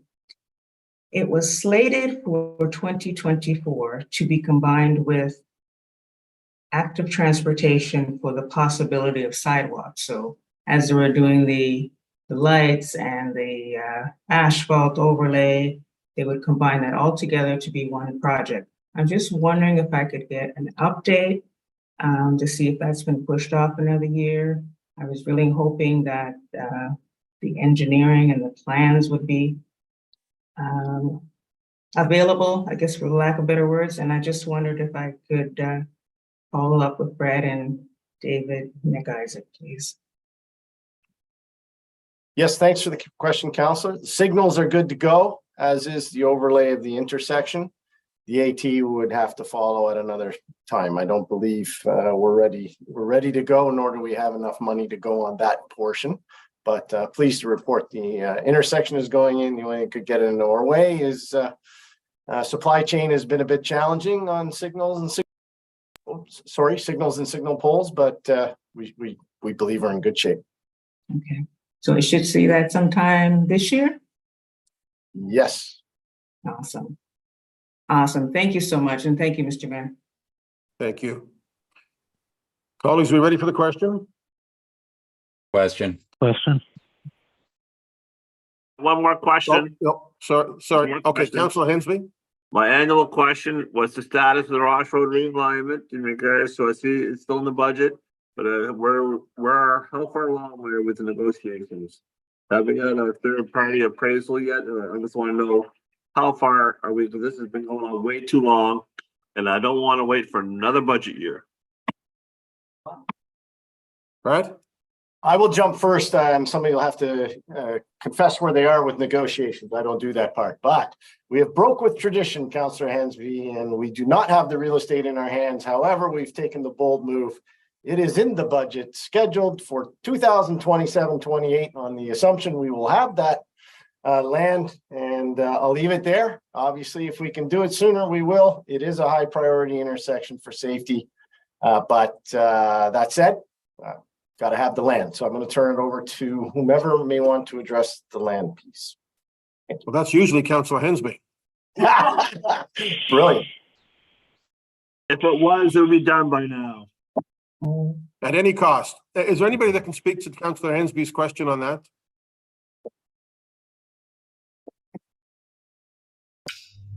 I believe John McPherson can speak to the real estate piece, and here he is.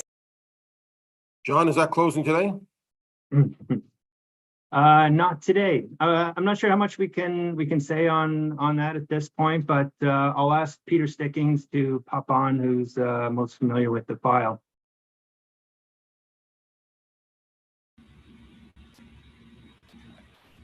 Hi, Mr. Mayor. Peter Stickings. So yeah, just to pick up on what John's point, I mean, the negotiations are active. So happy to take that offline with the councillor. But we're trying to push the timeline and try to get the work advanced. Councillor Hensby? Keep saying the sooner the better. Willing buyer, willing seller. Okay. Folks, thank you, Councillor Hensby. I think that's it. So Councillor Purdy's asked, it's okay if we vote on 1 and 4 together and then 2, 3, and 5 together? That suits you, Councillor Purdy? Does that disturb anybody else if we do it that way? Okay, Ian, we'll vote on items 1 and 4, and then Just before you go there, Mr. Mayor, Crystal, do you want to? Yeah, so if we can please include recommendation number 3 as well, because we need the reserve funding to complement recommendation 1 for the capital budget. So we would prefer, if you're going to parse them out, to put 1, 3, and 4 together, please.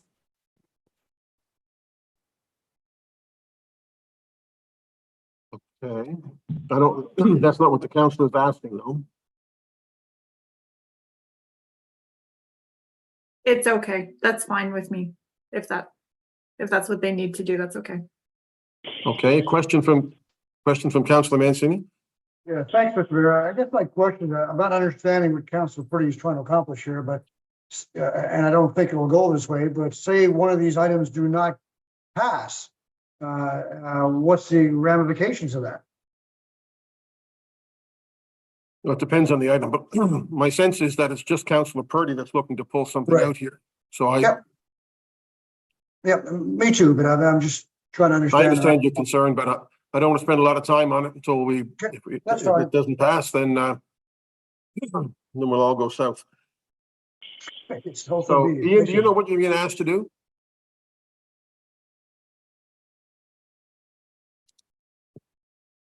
Ian, are you good to do the vote? Yes, Mayor Savage, I'm just putting in the chat the motions that are being voted on the first vote call. That is bullets 1, 3, and 4. Thank you. You ready for the question on 1, 3, and 4 together? Question. Beginning with District 2, Councillor Hensby. Affirmative. 3, Councillor Kent. In favor. 4, Councillor Purdy. Voting no. 5, Councillor Austin. In favor. 6, Councillor Mancini. Voting in favor of the motion. 7, Councillor Mason. For the motion. 8, Councillor Smith. 4, 9, Councillor Clary. For the motion. 10, Councillor Morse. In favor. 11, Councillor Cuttle. Yes. 12, Councillor Stoddard. In favor of the motion? 13, Councillor Lovelace. 14, Councillor Blackburn. Voting yes on the motion. 15, Councillor Russell. In favor? 16, Councillor Outhead. Voting yes. Mayor Savage. Yes. 1, Deputy Mayor Daigle Gammon. Voting in favor of the motion. Thank you. That carries, colleagues. We will now vote on items 1 and 4, right? 2 and 5. Oh, sorry, 2 and 5. And I Ready just for the question? Ready for the question, colleagues? Question. beginning with District 3, Councillor Kent. In favor. 4, Councillor Purdy. Voting yes. 5, Councillor Austin. In favor. 6, Councillor Mancini. Voting in favor of the motion. 7, Councillor Mason.